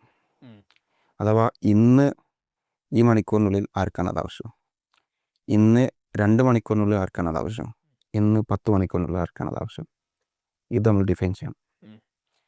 അപ്പോൾ നാളത്തെ സ്റ്റോറി നമുക്ക് കിട്ടും, നാളെ ആർക്കൊക്കെ ആവശ്യം. കാരണം ഇങ്ങനെ കറൻ്റിലി ഒരു മാസത്തേക്ക് ഈ മാർക്കറ്റിൽ ഈ പ്രൊഡക്റ്റ് വിറ്റ് പോകാൻ എത്ര ഡിമാൻഡ് ഉണ്ടാവും, ആ ഡിമാൻഡിനെ ഫാസ്റ്റായിട്ട് കൺവേർട്ട് ചെയ്ത് കൺവേർഷൻ ആക്കിയെടുക്കുക എന്നുള്ളത്. അത് ലീഡാവട്ടെ, സെയിലാവട്ടെ, കൊമേഴ്സ് ആവട്ടെ, എന്താണെങ്കിലും. അതാണ് പെർഫോമൻസ് മാർക്കറ്റിംഗ്. അഥവാ നമുക്ക് എന്തെങ്കിലും കിട്ടണം എന്നുണ്ടെങ്കിൽ, അത് അർജൻറ്റായിട്ട് കിട്ടണം എന്നുണ്ടെങ്കിൽ അവിടെ നമ്മൾ എന്തെങ്കിലും പെർഫോം ചെയ്ത് മതിയാവും. നോർമലായിട്ടൊന്നും കാട്ടിയിട്ട് കാര്യമില്ല. കുട്ടികൾ മറ്റേ ഒരു ബിസ്ക്കറ്റോ ചോക്ലേറ്റോ കിട്ടാതിരിക്കുമ്പോൾ അവിടെ കിടന്ന് കാട്ടിക്കൂട്ടുന്നത് അത് അവരുടെ പെർഫോമൻസാണ്. അത് കിട്ടാൻ വേണ്ടിയിട്ടുള്ള പെർഫോമൻസാണ്. ആ പെർഫോമൻസാണ് നമ്മളവിടെ കാണിക്കേണ്ടത്. അപ്പോൾ അവിടെ ഫണ്ടാണോ ഫണ്ട്, ക്രിയേറ്റീവ് ആണോ ക്രിയേറ്റീവ്, എന്താണോ സെയിൽ എടുത്തു കൊണ്ടുവരാൻ വേണ്ടത് അത് ചെയ്തിരിക്കും. അതിന് അവിടെ ഇത് ഡിജിറ്റൽ മാർക്കറ്റിംഗിൻ്റെ ഉള്ളിലുള്ളതാണോ, ഇത് ഓഫ്ലൈനാണോ, ഇത് ഓൺലൈനാണോ, ഇത് വർക്കാവോ, ഇത് വർക്കാവൂലേ, ഒന്നുമില്ല. മീൻസ് അങ്ങനെ ആര് എന്ത് ചോദിച്ചാലും നമ്മൾ ആൻസർ ചെയ്യില്ല. ചിലപ്പോൾ ബിസിനസ് ഓണേഴ്സ് ചോദിക്കും ഇത് ചെയ്യണം എന്തിനാ, ചിലപ്പോൾ ബ്രോഷർ അടിക്കാൻ പറയും. പ്രോഡക്റ്റിൻ്റെ കൂടെ ഒരു ബ്രോഷർ വിട്ടോ, ഒരു സ്കാനിങ് വിട്ടോ, QR വിട്ടോ, ആ QR കോഡ് UTM ട്രാക്കഡ് ആയിരിക്കും. അപ്പോൾ ആർക്കാണ് ഈ പ്രോഡക്റ്റിൻ്റെ കുറിച്ച് കൂടുതൽ അറിയാൻ താല്പര്യം, മോസ്റ്റ് അവർ ഓഡിയൻസ് നമുക്ക് അവിടെ കൊഹോട്ട് ചെയ്യാൻ പറ്റും. ഇതാണ് ഇതിൻ്റെ പെർഫോമൻസ് മാർക്കറ്റിങ്ങിൻ്റെ പ്രധാനം. ഇപ്പോൾ ലാസ്റ്റ് നമ്മൾ ഇക്കോം സമ്മിറ്റ് എന്ന് പറഞ്ഞിട്ട് ദുബായിലൊരു കോൺഫറൻസിൽ പങ്കെടുത്തിരുന്നു. ഇക്കോം സമ്മിറ്റ് കൊമേഴ്സ് ബിസിനസ്സിൻ്റെ കോൺഫറൻസാണ്. അപ്പോൾ അവിടെ ഞാനതിൻ്റെ ലിങ്ക്ഡിൽ പോസ്റ്റ് ഇട്ടിരുന്നു. പിന്നെ എൻ്റെ ലിങ്ക്ഡിൻ ഹാക്കായി പോയപ്പോൾ പിന്നെ ആ പോസ്റ്റ് അവിടെ നിന്ന് പോയി. പോസ്റ്റ് ചെയ്യണം എന്തായാലും. അതാണ് നമുക്ക് അവിടെ നിന്നൊരു ബോട്ടിൽ കിട്ടി. ഓക്കെ, അതവിടെ വരുന്ന എല്ലാവർക്കും കിട്ടുന്നൊരു ബോട്ടിലാണ്. ആ ബോട്ടിൽ ഒരു ഫൈനാൻഷ്യൽ കമ്പനിയുടേതാണ്. അഥവാ നമ്മൾ ഈ കൺട്രി ലിമിറ്റ് ഇല്ലാതെ ട്രാൻസാക്ഷൻ ചെയ്യാൻ പറ്റുന്ന ഓൺട്രപ്രണേഴ്സിനുള്ള സൊല്യൂഷനാണ്. പേര് ഫസ്റ്റ് ബാങ്കോ അങ്ങനെ എന്തോ ഒരു പേരാണ് അതിനുള്ളത്. ആ ബോട്ടിലാണ് കിട്ടുക. ഫ്രണ്ടിൽ ആ ബാങ്കിൻ്റെ പേര്, ബാക്കിൽ ഒന്നുമില്ലാത്തൊരു QR കോഡ്. ഓക്കെ, സ്വാഭാവികമായിട്ട് നമ്മൾ സ്കാൻ ചെയ്യും. പക്ഷെ നമ്മൾ ഫ്രണ്ട് നോക്കും ഇതെന്താണ്. അപ്പോൾ ഒരു ബാങ്കിങ്ങുമായി ബന്ധപ്പെട്ടതാണെങ്കിൽ സ്വാഭാവികമായിട്ടും അതൊരു പെയിനുള്ളവരോ അതിനെക്കുറിച്ച് അറിയാൻ താല്പര്യമുള്ളവരോ ഫൈനാൻഷ്യൽ കൊമേഴ്സിൽ ഇടപെട്ടിട്ടുള്ളവരോ ആയിരിക്കും അത് സ്കാൻ ചെയ്യാം. ചുമ്മാ ആളെ കാണാൻ വേണ്ടി വന്നവരെന്തായാലും അത് സ്കാൻ ചെയ്യില്ല. അതെ, അവിടെ ഒരു കൊഹോട്ടാണ് നടക്കുന്നത്. ഞാനത് എടുത്തു, സ്കാൻ ചെയ്തു, ലിങ്ക് എടുത്തു. ലിങ്ക് നമ്മൾ UTM പാരാമീറ്റർ ഇട്ട് ചെക്ക് ചെയ്തു, കറക്റ്റ് UTM ആണല്ലോ. അഥവാ ആ കോൺഫറൻസിൽ പങ്കെടുത്ത, അഥവാ ആ കോൺഫറൻസ് ഒരുപാട് സ്ഥലത്ത് ഇറക്കുന്നത്. ഇപ്പോൾ ഈ വർഷം അത് തുർക്കിയിലാണ് നടക്കുന്നത്. കഴിഞ്ഞ ഈ ലാസ്റ്റ് നവംബറിലോ ഡിസംബറിലോ അത് ദുബായിലാണ് വന്നിരുന്നത്. ഇപ്പോൾ ദുബായിലെ കോൺഫറൻസ് ഈ കൊമേഴ്സ് സമ്മിറ്റിൻ്റെ ഇന്ന ഗേറ്റിലുള്ളത് UTM സെക്കൻഡ് മീഡിയം എന്ന് പറഞ്ഞിട്ട് അങ്ങനെ പോകുന്ന കണ്ടൻറ്റാണ് ഞാൻ പറഞ്ഞത്. പിന്നെ ആ ബോട്ടിലിൻ്റെ ബാക്കിലുള്ള QR കോഡ് ഇതാണ്. അപ്പോൾ ഈ ലിങ്കിൽ കയറിയവരെല്ലാം അവിടെ ട്രാക്റ്റാണ്, ആ പിക്സലും ട്രാക്റ്റാണ്. അപ്പോൾ ഇനി ഭാവിയിൽ അവർക്കൊരു ക്യാമ്പയിൻ ചെയ്യണം. ദുബായിൽ നടന്നിട്ടുള്ള ഇക്കോം സമ്മിറ്റിലെ ബോട്ടിൽ സ്കാൻ ചെയ്തവരെ മാത്രം കാണിക്കാൻ പറ്റുന്ന ഒരു സാധനം ഈസിലി കൊഹോട്ടഡ് ആയി. അതെ, ഇതാണ് നമുക്ക് എന്താണോ റിസൾട്ട് കൊണ്ടുവരാൻ വേണ്ടത് അത് എന്ത് വളഞ്ഞ വഴി എടുത്തിട്ടും നമ്മൾ ഡാറ്റയുടെ സഹായത്തോടെ കൺവേർഷൻസ് എടുത്തു കൊണ്ടുവരിക എന്നുള്ളതാണ് പെർഫോമൻസ് മാർക്കറ്റിങ്ങിന് മറ്റൊന്നിൽ നിന്ന് വ്യത്യസ്തമാക്കുന്നത്. അപ്പോൾ ഇതിൻ്റെ അകത്ത് എങ്ങനെയാണ് ആ ഇനീഷ്യൽ എന്തിനാണ് ഡിമാൻഡ് ഇല്ലെന്ന് കണ്ടുപിടിക്കുന്നത്? It's A good question. അതിൽ ഒന്ന് ഡിമാൻഡ്, ഇപ്പോൾ നമ്മൾ ചെയ്യുന്നൊരു പ്രോഡക്റ്റ് നമ്മുടെ കമ്പനിയുടെ ഉള്ളിലുള്ള പ്രോഡക്റ്റ് ആയിരിക്കും. നമ്മുടെ കമ്പനിയുടെ കയ്യിൽ ഇല്ലാത്തൊരു പ്രൊഡക്റ്റ് ഉണ്ടാവും. അതെ. ഓക്കെ, ചിലപ്പോൾ മാർക്കറ്റിൽ ആ പ്രോഡക്റ്റിന് സാധ്യത ഉണ്ടാവും, പക്ഷേ നമുക്കത് ഇറക്കാനുള്ള ധൈര്യം ഉണ്ടാവില്ല. ഇങ്ങനെ സംഭവങ്ങളൊക്കെ. അതെ. അപ്പോൾ ഫസ്റ്റ് നമ്മൾ ആദ്യത്തെ ഒരു കുറച്ച് ക്യാമ്പയിൻസ് റൺ ചെയ്യുമ്പോൾ നമുക്ക് ആദ്യത്തെ ഒരു 20 days ക്യാമ്പയിൻസ് റൺ ചെയ്യുമ്പോൾ നമുക്ക് മനസ്സിലാവും ഈ പ്രോഡക്റ്റിന് എത്ര പൊട്ടൻഷ്യൽ ഉണ്ട്. ഇനി അതിൻ്റെ കൂടെ അഡീഷണൽ നമുക്ക് എന്തെങ്കിലും കൊടുത്തു നോക്കും.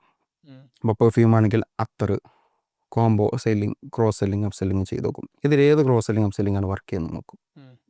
എന്നിട്ട് ഇത് എന്ത് ചെയ്യും, നമ്മൾ കോംബോ സെറ്റ് ചെയ്തിട്ട് അങ്ങനെ സെറ്റ് ചെയ്യും. ഇനി ഡിമാൻഡ് മനസ്സിലാക്കിയപ്പോഴാണെന്ന് അറിയാം, ഇവർ നമ്മൾ ഈ ആഡ്സ് ചെയ്യുന്ന സമയത്ത് ഈ ആഡുമായി ബന്ധപ്പെട്ടിട്ടുള്ള ഈ ബ്രാൻഡഡ് കീവേഡ്സ് വരും.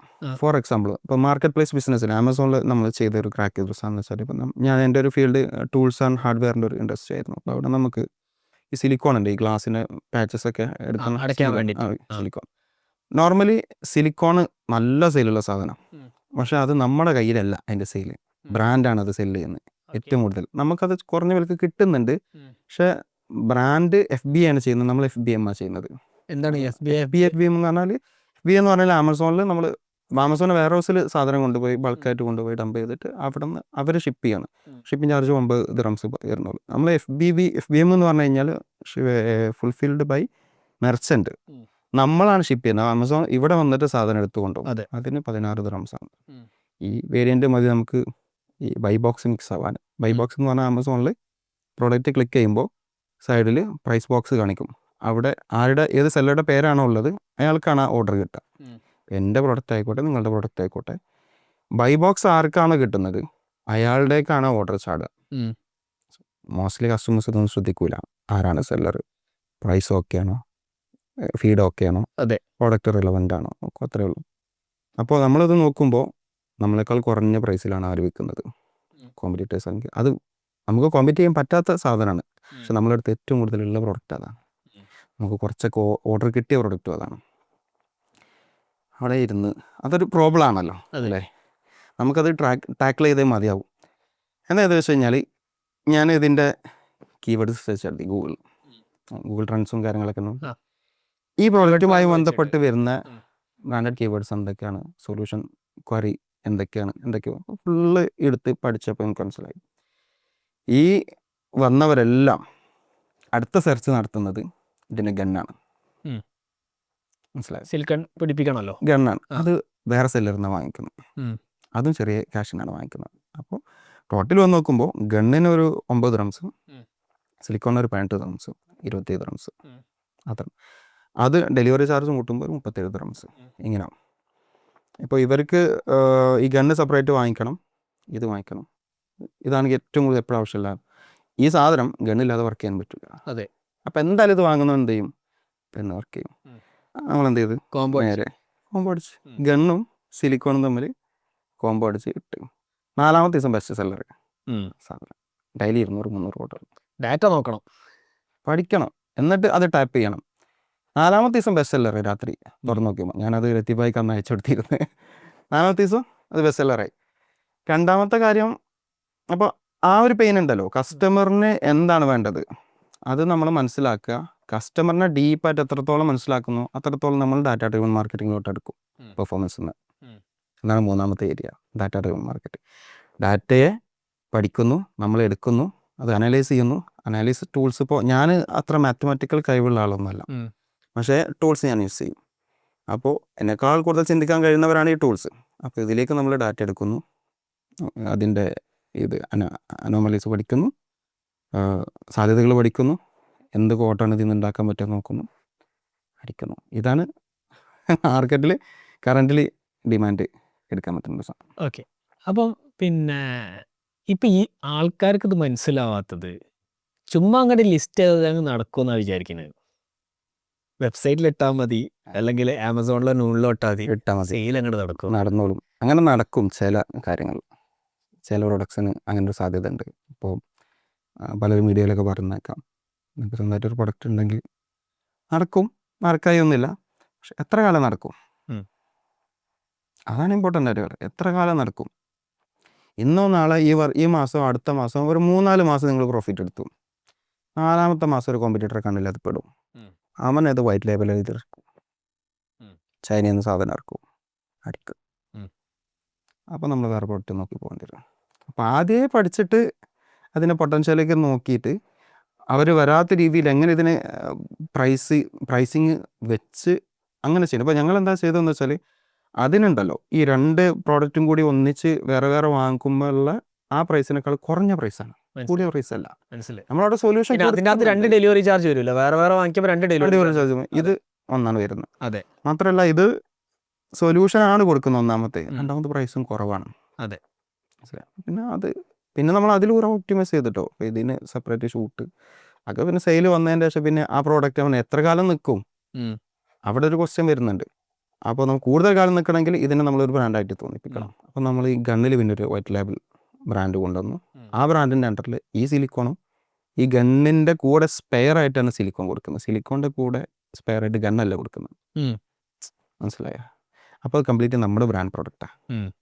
അല്ലെങ്കിൽ അത് സിലിക്കോൺ ആ ബ്രാൻഡിൻ്റെ അണ്ടറിലും ബ്രാൻഡിൻ്റെ പേരിലുമാണ് വരിക. അത് നമുക്ക് സസ്റ്റൈനബിൾ അല്ല ബിസിനസ്.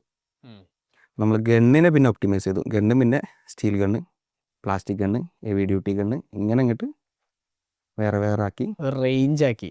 അപ്പോൾ കാണുമ്പോൾ ഭയങ്കര വലിയ ബ്രാൻഡായിട്ട് ഫീൽ ചെയ്തു. അത് ബ്രേക്ക് ചെയ്യാൻ പറ്റില്ല. കാരണം അപ്പോഴേക്കും എന്താ ചെയ്തിട്ടുണ്ട്, നമ്മൾ ചൈനയിൽ നിന്ന് സാധനം ഇറക്കിയിട്ടുണ്ട്. പിന്നെ ആ പ്രൈസും കോമ്പീറ്റ് ചെയ്യാൻ പറ്റില്ല. പിന്നെ ബ്രാൻഡ് പക്കാ ലോക്ക് ചെയ്തിട്ട് ഇങ്ങനെ പോകുന്നു. ആറ്റ പ്രൊഡക്റ്റ് മതി, നമ്മളെ മന്ത്ലി ആവശ്യമുള്ള ബിസിനസ് ആയി നടക്കും. ബെസ്റ്റ് സെല്ലർ ആവും. ഇങ്ങനെ ഓരോ പ്രോഡക്റ്റിനെടുത്ത് പഠിച്ച് എന്ത് ചെയ്യുന്നു, അവരെ കറക്റ്റ് ചെയ്യാം. അല്ലാതെ കുറേ പ്രോഡക്റ്റ് ശരിക്കും പറയുകയാണെങ്കിൽ നമുക്കൊരു 2000-3000 പ്രോഡക്ട്സ് ആമസോൺ ലിസ്റ്റഡ് ആണ്. ഒരു 6000-ഓളം പ്രോഡക്ട്സ് പുറത്ത് വെയിറ്റിംഗ് ആണ്. ബൈ ക്വാണ്ടിറ്റി എല്ലാവരും പറയുമ്പോൾ എന്ത്, ഏതെങ്കിലും ഒന്ന് സെയിൽ നടന്നാൽ പോരെ. അതെ, കിട്ടും. അങ്ങനെ ചെയ്യുന്നവരുണ്ട് കേട്ടോ. പക്ഷേ അവർക്ക് ഓൾമോസ്റ്റ് എന്തിൻ്റെ പ്രശ്നം എന്താണെന്ന് വെച്ച് കഴിഞ്ഞാൽ എന്തെങ്കിലും ആൽഗോരിതം ചേഞ്ചോ, എന്തെങ്കിലും ലീഗൽ ചേഞ്ചോ, എന്തെങ്കിലും കാര്യങ്ങൾ വന്നു കഴിഞ്ഞാൽ ഇത് പൊട്ടും. ഈ ബൾക്കായിട്ട് ഒന്നിച്ച് പരത്തി ചെയ്യുന്നത് സിസ്റ്റമാറ്റിക്കലി ചെയ്തവരവിടെ നിൽക്കും. ഇത് ഞാൻ താഴെ തട്ടുന്ന് പഠിച്ചതാ. ഞാൻ നേരത്തെ പറഞ്ഞില്ലേ, അതങ്ങനെ ക്രാക്ക് ചെയ്ത് അത് നമ്മൾ ആദ്യം തന്നെ ഇ കൊമേഴ്സിന് ഏറ്റവും ലോ ലെയറിലുള്ള സാധനങ്ങൾ ക്രാക്ക് ചെയ്തുകൊണ്ട് ഇനി മേലെ വരാൻ പോകുന്ന എന്തൊക്കെ പണികളുണ്ടോ അതെല്ലാം നമുക്ക് ആൻറ്റിസിപ്പേറ്റ് ചെയ്യാൻ പറ്റും. ഇത് എപ്പോൾ വരും, ഈ പണി എപ്പോൾ വരും. ഇപ്പോൾ അവർക്ക് എനിക്ക് തന്നെ കിട്ടിയിട്ട് നല്ലൊരു ഇ കൊമേഴ്സിൻ്റെ റൂൾസ് മാറ്റിയ സമയത്തൊക്കെ ഒരുപാട് പണികൾ എനിക്ക് തന്നെ കിട്ടിയിട്ടുണ്ട്.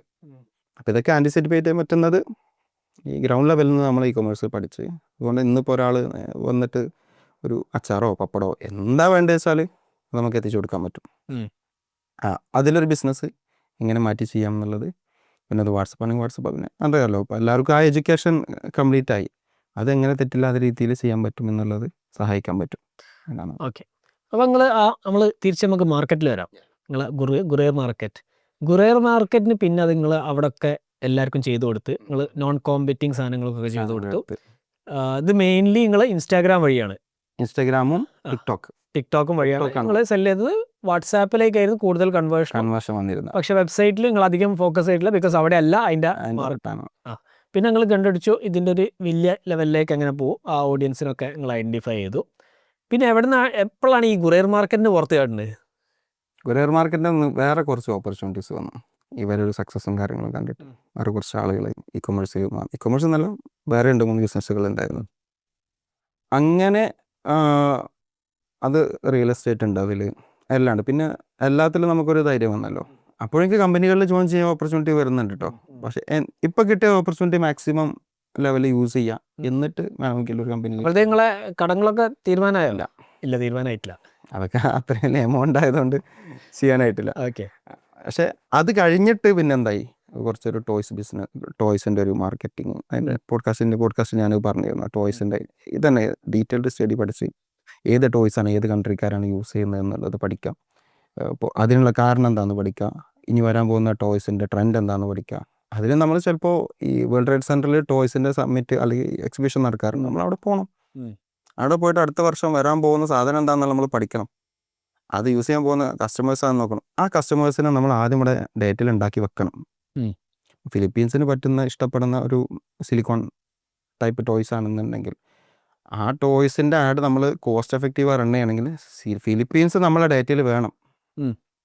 ഇനി ഹൗ അത് ക്രീമി വിറ്റിട്ടാണെങ്കിലും എന്ത് വിറ്റിട്ടാണെങ്കിലും അവർ നമ്മളെ ഡാറ്റയിൽ വേണം. എന്നാലാണ് എനിക്ക് സാധനം അവരിലേക്ക് കൊടുക്കാൻ പറ്റുള്ളൂ. ആ പ്രിപ്പറേഷൻ ഉണ്ടല്ലോ, അവിടെ മുതലാണ് പിന്നെ ഇത് ഡാറ്റ ഡ്രിവനിലോട്ട് മാറുക കാര്യങ്ങൾ. അപ്പോൾ നമ്മൾ കറക്റ്റ് മാർക്കറ്റ് സ്റ്റഡി കാര്യങ്ങളൊക്കെ ചെയ്ത് അത്യാവശ്യം നല്ല ടൂൾസ്, സിംഗുലർ വെബ് അങ്ങനെ തുടങ്ങിയിട്ടുള്ള ഒരുപാട് റിസർച്ച് ടൂൾസ് ഉണ്ടല്ലോ, ആ ടൂൾസ് എല്ലാം എടുത്ത് ഈ വലിയ ബ്രാൻഡുകൾ ചെയ്യുന്ന അവർക്ക് എവിടെ നിന്നാണ് ട്രാഫിക് വരുന്നത്, ആരാണ് അവരുടെ കസ്റ്റമേഴ്സ് തുടങ്ങിയിട്ടുള്ള കാര്യങ്ങളുണ്ടല്ലോ, അത് പഠിച്ച് അതിനനുസരിച്ച് ഇവിടെ മുറ്റം റെഡിയാക്കി വെക്കുന്ന. അല്ല, അപ്പോൾ ആ ഓഡിയൻസിനെ നിങ്ങൾ എങ്ങനെ പൊക്കും? നിങ്ങൾ ഡയറക്ട്ലി ബ്രോഡ് ടാർഗറ്റിംഗ് ചെയ്ത് ഇതാക്കുമോ, അല്ലെങ്കിൽ വേറെ പിക്സൽ ഉണ്ടല്ലോ, പിക്സലിൽ നമുക്ക് ഓരോ പ്രൊഡക്റ്റ് ബേസിൽ ആട്രിബ്യൂട്ട് ചെയ്ത് വെക്കാൻ പറ്റുമല്ലോ. ഇന്ന കാറ്റഗറിയിൽ വന്ന സെയിലിൽ നമ്മൾ UTM ഇട്ട് വെച്ച് കഴിഞ്ഞാൽ ആ പ്രോഡക്റ്റിലൂടെ വന്ന ഡാറ്റ ഏതാണെന്ന് നമുക്ക് കാണാൻ പറ്റും. സെയിൽ വന്ന ഡാറ്റ ആണെങ്കിൽ ആ സെയിലിൻ്റെ ലുക്കലേക്ക് എടുത്ത് അടിച്ചാൽ മതി. മനസ്സിലായോ?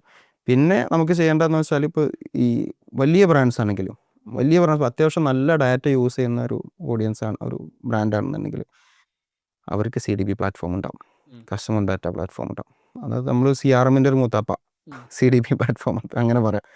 അപ്പോൾ ഈ CDP പ്ലാറ്റ്ഫോമിൽ ഈ കസ്റ്റമർ കറൻ്റിലി എന്ത് പ്രോഡക്റ്റിൻ്റെ അഫിനിറ്റി ആണെന്നുള്ള ഡാറ്റ എടുക്കാൻ പറ്റും. CRMൽ നമ്മൾ എന്താണ് ഉള്ളിലേക്ക് വന്ന് അടച്ചു വെക്കുന്നു, ഇത് മാത്രമേ ഉള്ളൂ. CDP അത് ഓപ്പണും കൂടിയാണ്, അഥവാ 2-way കമ്മ്യൂണിക്കേഷനാണ്. ഇങ്ങോട്ട് വന്നവർ എന്തിനു വന്നു, എവിടെ എന്തുകൊണ്ട് വന്നു എന്നുള്ളത് മാത്രമല്ല, ഇവിടുന്ന് അവർ പുറത്ത് പോകുന്നുണ്ടോ, അവരിത് കഴിഞ്ഞിട്ട് എന്ത് പ്രൊഡക്റ്റാണ് വാങ്ങിച്ചത്, കറൻ്റിലി ഈ ഒരു മന്തിൽ അവർ എന്ത് പ്രൊഡക്റ്റിനോടാണ് അഫിനിയേറ്റ് ആയിട്ട് നിൽക്കുന്നത്. പക്ഷെ ആ പ്രൊഡക്ട്സ് ഒക്കെ നമ്മളെ പോർട്ട്ഫോളിയോയിൽ വേണ്ടേ ഉണ്ടെങ്കിൽ ചെയ്യാൻ പറ്റും. മനസ്സിലായി? അത്രേ ഉള്ളൂ. ടെക്നോളജി മാക്സിമം നമ്മൾ യൂട്ടിലൈസ് ചെയ്യുക, അത്രേ ഉള്ളൂ നമുക്ക് ചെയ്യാൻ പറ്റുക. പിന്നെ ഓഡിയൻസിനെ ടാപ്പ് ചെയ്യാൻ, മാക്സിമം കസ്റ്റമറെ പഠിക്കാൻ അവരുടെ എംപതി മാപ്പിംഗ് എന്ന് പറയും. നമ്മളിപ്പോൾ ഈ പെർഫോമൻസ് മാർക്കറ്റിംഗിൽ ഏറ്റവും ഇമ്പോർട്ടൻ്റ് ആയിട്ടുള്ള കാര്യം എംപതി മാപ്പിംഗ് ആണ്. എംപതി ഓഡിയൻസിനെ പഠിക്കുന്നു, നമ്മൾ ICP ക്രിയേറ്റ് ചെയ്യുന്നു. ഈ ICP ക്രിയേറ്റ് ചെയ്ത് കഴിഞ്ഞാൽ ഐഡിയൽ കസ്റ്റമർ പ്രൊഫൈൽ ആരാണെന്ന് പഠിച്ചു കഴിഞ്ഞാൽ ഓരോ ഐഡിയൽ കസ്റ്റമർ പ്രൊഫൈലിനും ഒരു എംപതി മാപ്പ് നമ്മൾ ക്രിയേറ്റ് ചെയ്യും. അഥവാ ഇവർ എംപതി മാപ്പിംഗ് എന്ന് പറഞ്ഞാൽ 4 ക്വാഡ്രൻ്റ് 4 ഭാഗങ്ങളാണെന്ന് പറയാം. അഥവാ അവരെന്ത്, ഇപ്പോൾ എൻ്റെ ICP ഒരു എന്താ പറയുക, ഒരു ലേഡിയാണ്.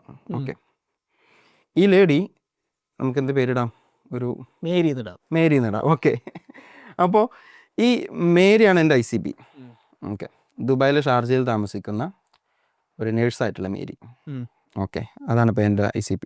എൻ്റെ പ്രോഡക്റ്റ് അവർക്ക് പറ്റുന്ന എന്നിപ്പോൾ ഒരു ഹെഡ് റെസ്റ്റ്. ഓക്കെ, അവർക്ക് ചാൻസ് ഉണ്ട്, കാരണം നൈറ്റ് ഡ്യൂട്ടിയൊക്കെ കഴിഞ്ഞ് എടുക്കുന്ന ഒരാൾക്ക് ഒരു ഹെഡ് മസാജിൻ്റെ സാധനമാണ്. ഇതിൻ്റെ ICPയിൽ ഈ നഴ്സ് ഉണ്ടാകും. കാരണം ആരാണിത് യൂസ് ചെയ്യുക എന്നുള്ളത് ഞാൻ ആദ്യം പഠിക്കും, ആർക്കാണ് ഇത് ആവശ്യം വരിക. അപ്പോൾ രാത്രി ഡ്യൂട്ടി കഴിഞ്ഞ് റെസ്റ്റിന് വേണ്ടി വരുന്ന ഒരു നഴ്സ് അല്ലെങ്കിൽ ഭാരമുള്ള ജോലികൾ എടുത്ത് വരുന്ന ഒരാൾക്ക് സ്വാഭാവികമായിട്ടും മസാജ് എക്യുപ്മെൻറ്റ്സിൻ്റെ ആവശ്യം വരും. അപ്പോൾ ഹെഡ് മസാജിൻ്റെ സാധനത്തിലാണ് നഴ്സിൻ്റെ വയ്ക്കുക. അപ്പോൾ നമ്മൾ അതിൻ്റെ എംപതി മാപ്പ് ചെയ്യാം. എംപതി മാപ്പ് നമ്മൾ ചെയ്യുമ്പോൾ എന്താ വെച്ചാൽ ഇവരെന്ത് കാണുന്നു, ഇവരെന്ത് കേൾക്കുന്നു, ഇവരെന്ത് പറയുന്നു അല്ലെങ്കിൽ ചെയ്യുന്നു, ഇവരെന്ത് ചിന്തിക്കുന്നു അല്ലെങ്കിൽ ഫീൽ ചെയ്യുന്നു, ഈ 4 കാര്യങ്ങളാണ് സെറ്റ് ചെയ്യുന്നത്. അപ്പോൾ വീണ്ടും നമ്മൾ നോട്ട് ഡൗൺ ചെയ്യണം, ഒരു നേഴ്സ് എന്തൊക്കെ കാണും, അവരെ ഇൻഫ്ലുവൻസ് ചെയ്യുന്ന കാര്യങ്ങൾ എന്തൊക്കെയായിരിക്കും, അവർ ഫോൺ തുറന്നാൽ കാണാൻ ചാൻസുള്ള ആഡ്സ് എന്തായിരിക്കും, ആ ആഡ്സിൻ്റെ സ്വഭാവം എന്തായിരിക്കും, അതിൻ്റെ കമ്മ്യൂണിക്കേഷൻ എങ്ങനെ ആയിരിക്കും, ഇവരുടെ കൊഹോട്ട് ആരായിരിക്കും, ഇവിടെ കൂടെയുള്ളവർ എന്ത് ഡിസ്കസ് ചെയ്യും, ഹോസ്പിറ്റലിൽ ഇവരെങ്ങനെ ഡിസ്കസ് ചെയ്യുന്നുണ്ട്, എന്തൊക്കെ കാര്യങ്ങൾ ചെയ്യുന്നുണ്ടാവും, ഇവർക്ക് ഏറ്റവും താല്പര്യമുള്ള സബ്ജക്റ്റ് ഏതായിരിക്കും, അതിൻ്റെ സെർച്ചാണ് അവരുടെ യൂട്യൂബിൽ അടക്കം ഉണ്ടാവുക അല്ലേ. അപ്പോൾ ഇവർ ഇപ്പോൾ pressure management, work life balance, ഇതൊക്കെ അവർ സെർച്ച് ചെയ്യാൻ ചാൻസ് ഉള്ള ഒരു കാര്യമാണ്. ഈ കാറ്റഗറി ലെഷർ കാറ്റഗറിയുടെ അണ്ടറിൽ വരുന്ന സാധനമാണ്. ഈ കാറ്റഗറിയെ നമ്മൾ ടൈപ്പ് ചെയ്താൽ മതി. മനസ്സിലായി? അപ്പോൾ ഇത് പഠിക്കുമ്പോൾ 360 ഡിഗ്രിയിൽ ഒരു ICPയെ പഠിക്കുമ്പോൾ ആ ICPയെ ടാക്കിൾ ചെയ്യാൻ നമ്മൾ ടെക്നോളജി പ്ലാറ്റ്ഫോമിൽ എന്ത് ഇൻട്രസ്റ്റ് കൊടുക്കണം എന്നുള്ളിടത്ത് ഒരു സ്പെഷ്യൽ സെൻസ് നമുക്ക് വരും. അതാണ് സക്സസ്ഫുൾ ആയിട്ടുള്ള എല്ലാ ഡിജിറ്റൽ മാർക്കറ്റേഴ്സിൻ്റെയും സീക്രട്ട്.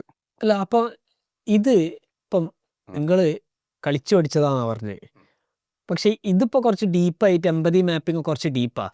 ഇതൊക്കെ നിങ്ങൾ പഠിച്ച് കളിച്ചതല്ലേ? കറക്റ്റാണ്. അത് നമ്മൾ ആവശ്യങ്ങൾ വരുമ്പോൾ, കാരണം നമ്മളൊരു ആഡ് പോകുന്നു, ഈ ആഡ് പോകുമ്പോൾ അത് വർക്കാകുന്നില്ല ആയിരിക്കും. വർക്കാകുന്നില്ലെങ്കിൽ വേഗം നമ്മൾ മാറ്റി അടിക്കും, സ്വാഭാവികമായിട്ട് വിളിക്കും. കറക്റ്റ്. ഞാൻ അവിടെ നിൽക്കാറില്ല. എന്തുകൊണ്ടത് വർക്കായില്ല എന്നുള്ളത് ഞാൻ പഠിക്കും. എന്താ വർക്ക് ചെയ്യാത്തത്? ഞാൻ കൊടുത്തൊരു സാധനമല്ലേ, അവർക്കിത് ആവശ്യമുണ്ടല്ലോ, പിന്നെന്താ അവരെടുക്കാത്തത്? എന്തുകൊണ്ട് അത് അവരുടെ മുമ്പിലോട്ട് പോയില്ല, അല്ലെങ്കിൽ എന്തുകൊണ്ട് അവർക്കത് റെലവൻ്റ് ആയി തോന്നിയില്ല? അവിടെ നമ്മൾ എംപതി മാപ്പിംഗ് പഠിക്കും. അണ്ടർസ്റ്റാൻഡിങ് 360 ഡിഗ്രി കസ്റ്റമർ, അവിടെ വരുന്നൊരു പഠന ശാഖയാണ് ഈ എംപതി മാപ്പിംഗ് എന്ന് പറയുന്നത്. അപ്പോൾ ഞാൻ നിർബന്ധിതരാകും, ഓക്കെ നഴ്സിനെ എടുക്കാം. നഴ്സിന് എന്തുകൊണ്ട് വർക്കായില്ല എന്ന് ഞാൻ അറിയണമല്ലോ. ഓക്കെ, അപ്പോൾ എംപതി മാപ്പിംഗ് വെച്ചിട്ട് നഴ്സിനെ പഠിക്കുന്നു. നഴ്സ് എന്തൊക്കെ കാണുന്നു, എന്തൊക്കെ ചെയ്യുന്നു, എന്തൊക്കെ ഫീൽ ചെയ്യുന്നു. ഓക്കെ, അപ്പോൾ ഇതിൽ ചില ആളുകൾക്ക് സേഫ്റ്റി, ചില ആൾക്ക് ഒറ്റപ്പെടൽ ഫീൽ ചെയ്യുന്ന കാര്യങ്ങളാണ്. എസ്പെഷ്യലി ഒരു പ്രവാസി നേഴ്സാണെന്നുണ്ടെങ്കിൽ സ്വാഭാവികമായിട്ട് ഒറ്റപ്പെടലുണ്ടാകും. ഈ ഒറ്റപ്പെടൽ പലരും പല രീതിയിൽ തീർക്കും. ചില ആളുകൾ ഫ്രണ്ട്ഷിപ്പ് തേടി പോകും, ചില ആളുകൾ റിലേഷൻഷിപ്പ് തേടി പോകും, ചില ആളുകൾ പ്രൊഡക്റ്റുകൾ തേടി പോകും, ചില ആളുകൾ മസാജ് സെൻറ്റർ തേടി പോകും, ചില ആളുകൾ ഇങ്ങനെയുള്ള ടെക്നിക്കൽ സൊല്യൂഷൻസ് തേടി പോകും. സ്വാഭാവികമാണ്. അപ്പോൾ ഇനി ഞാൻ ചെയ്യേണ്ട കാര്യം എന്താണ്? നമ്മളെപ്പോലെയുള്ളവരൊക്കെ ഈ പ്രൊഡക്റ്റ് യൂസ് ചെയ്യുന്നുണ്ടെന്ന് അവർക്ക് തോന്നിക്കണം. We are one of them. അവിടെ ക്രിയേറ്റീവ്സിൽ നമ്മൾ ഇവരുടെ ഫേസ് കൊണ്ടുവരും. അഥവാ നല്ല ജോലി ചെയ്ത് ക്ഷീണിച്ച് വരുന്ന ഒരു നഴ്സ് ആണെങ്കിൽ അവരോട് ബന്ധപ്പെട്ട ഒരു മെഡിക്കൽ പ്രൊഫഷണൽ, ഇവർ ഈ പ്രൊഡക്റ്റ് യൂസ് ചെയ്യുന്ന ഒരു വീഡിയോ ക്രിയേറ്റീവ് നമ്മൾ ഉണ്ടാക്കണം എന്നുള്ളൊരു സെൻസ്. ആ ക്രിയേറ്റീവ് ഇല്ലാത്തതുകൊണ്ടാണ് എൻ്റെ ആഡ് അവിടെ അവർക്ക് റെലവൻസ് ആവാതെ പോയത് എന്നുള്ളത് നമുക്ക് മനസ്സിലാവും. ഈ സാധനം ഉണ്ടല്ലോ, ഇത് നമ്മളൊരു 4-5 വട്ടങ്ങൾ ചെയ്ത് കഴിഞ്ഞാൽ നമ്മളൊരു പ്രാക്ടീസായി മാറും. പിന്നെ നമുക്കിത് പെന്നിൽ എഴുതേണ്ടി വരില്ല. ഇത് ക്യാമ്പയിൻ്റെ മുമ്പിൽ ഇരുന്ന് കഴിഞ്ഞാൽ നമുക്ക് ഓട്ടോമാറ്റിക്കലി മനസ്സിലാവും ഇതാണ്. അപ്പോൾ നമ്മൾ ക്രിയേറ്റീവ് ഡിപ്പാർട്ട്മെൻറ്റിന് ക്രിയേറ്റീവ് സ്ട്രാറ്റജി ഡെവലപ്പ് ചെയ്യുമ്പോൾ സ്വാഭാവികമായിട്ടും നമ്മൾ ഇത് വരും. ഇങ്ങനെയുള്ള ക്രിയേറ്റീവ് അതുണ്ട്, ഫേസ് ഇതായിരിക്കണം, പിന്നെ കസ്റ്റമർ ഇതാണ്, പിന്നെ കോപ്പി ഇതാണ്, അങ്ങനെ തുടങ്ങിയിട്ടുള്ള. പിന്നെ ടെസ്റ്റ് ചെയ്യും. കാരണം ഏത് കൈൻഡ് ഓഫ് ക്രിയേറ്റീവ് ആണ് ഏറ്റവും ബെസ്റ്റ് സ്റ്റാറ്റിക് ആണോ കറോസൽ. ഇപ്പം ഞാൻ പേഴ്സണലി അപ്പം നിങ്ങൾ ഡിസ്കസ് ചെയ്തിട്ടുള്ളൂ. ഞാൻ ഇന്നേ വരെ ഇ കൊമേഴ്സിൽ എന്തെങ്കിലും ഒരു സാധനം പർച്ചേസ് ചെയ്തിട്ടെങ്കിൽ അത് കറോസൽ ആഡൊന്ന് മാത്രമാണ്. പേഴ്സണലി ഞാൻ എല്ലായിടത്തും ഒരു ചോയ്സ് ഉണ്ടാകും. ചില ആൾക്കാർ വീഡിയോ കണ്ടിട്ടായിരിക്കും. എന്നെ ഏറ്റവും കൂടുതൽ കൺവിൻസ് ചെയ്യുന്നൊരു ആഡ് കറോസൽ ആഡാണ്.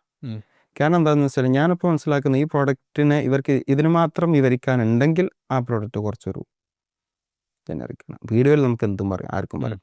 അതിന് വേണ്ടി ഒരു USPസിൻ്റെ ഒരു കറോസൽ ഇട്ടിട്ട് അവർ ആഡ് റൺ ചെയ്യണമെന്നുണ്ടെങ്കിലും അവർക്ക് ആ USPസിൽ അത്രയും കോൺഫിഡൻസ് ഉണ്ട് എന്ന് എനിക്ക് വെറുതെ തോന്നിയതാണ്. അത് ഓരോരുത്തരുടെ തോന്നലാണ്. അതുകൊണ്ടാണ് ഞാൻ ഇന്ന് വരെ ഇ കൊമേഴ്സിൽ എന്തെങ്കിലും ആഡ് കണ്ടിട്ട് പർച്ചേസ് ചെയ്തിട്ടുണ്ടെങ്കിൽ അത് കറോസൽ ആഡ് വാങ്ങിച്ചു.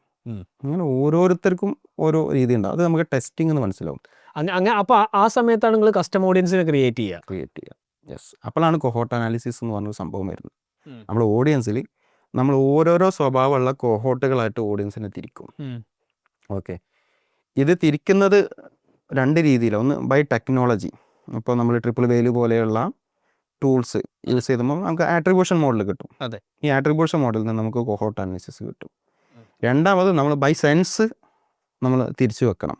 ഇന്ന പ്രൊഫഷനുള്ളവരൊക്കെ ഇത്ര തരത്തിലുള്ള ഫ്രാഗ്രൻസ് ആയിരിക്കും യൂസ് ചെയ്യുക. അതൊരു അനാലിസിസ് ആണ്. ഇപ്പം ദുബായിൽ തന്നെ നമ്മൾ ആഡ് റൺ ചെയ്യുന്ന സമയത്ത് ഒരു അറബിക് പെർഫ്യൂം ആര് വാങ്ങും, ഒരു ഫ്രഞ്ച് മിക്സ് ആര് വാങ്ങും, ഒരു ഇന്ത്യൻ പെർഫ്യൂം ആര് വാങ്ങും, പിന്നെ ബുഹൂർ ആര് വാങ്ങും എന്നുള്ളതിന് കറക്റ്റ് നമുക്ക് ബൈ ഡാറ്റ കുറച്ച് നോളേജ് ഡാറ്റ ബാക്ക് വേണം. അതോടൊപ്പം തന്നെ നമുക്കൊരു സെൻസും വേണം. ടെസ്റ്റ് ചെയ്തതിൻ്റെ ഒരു അറിവും കാര്യങ്ങളും വെച്ചിട്ട് ചെയ്യണം. അല്ല, അപ്പം കേട്ടെ, ഈ ഫേസ്ബുക്കിൽ ഇപ്പം കംപ്ലീറ്റ്ലി AI ഡ്രിവൺ ആയി മാറിയല്ലോ.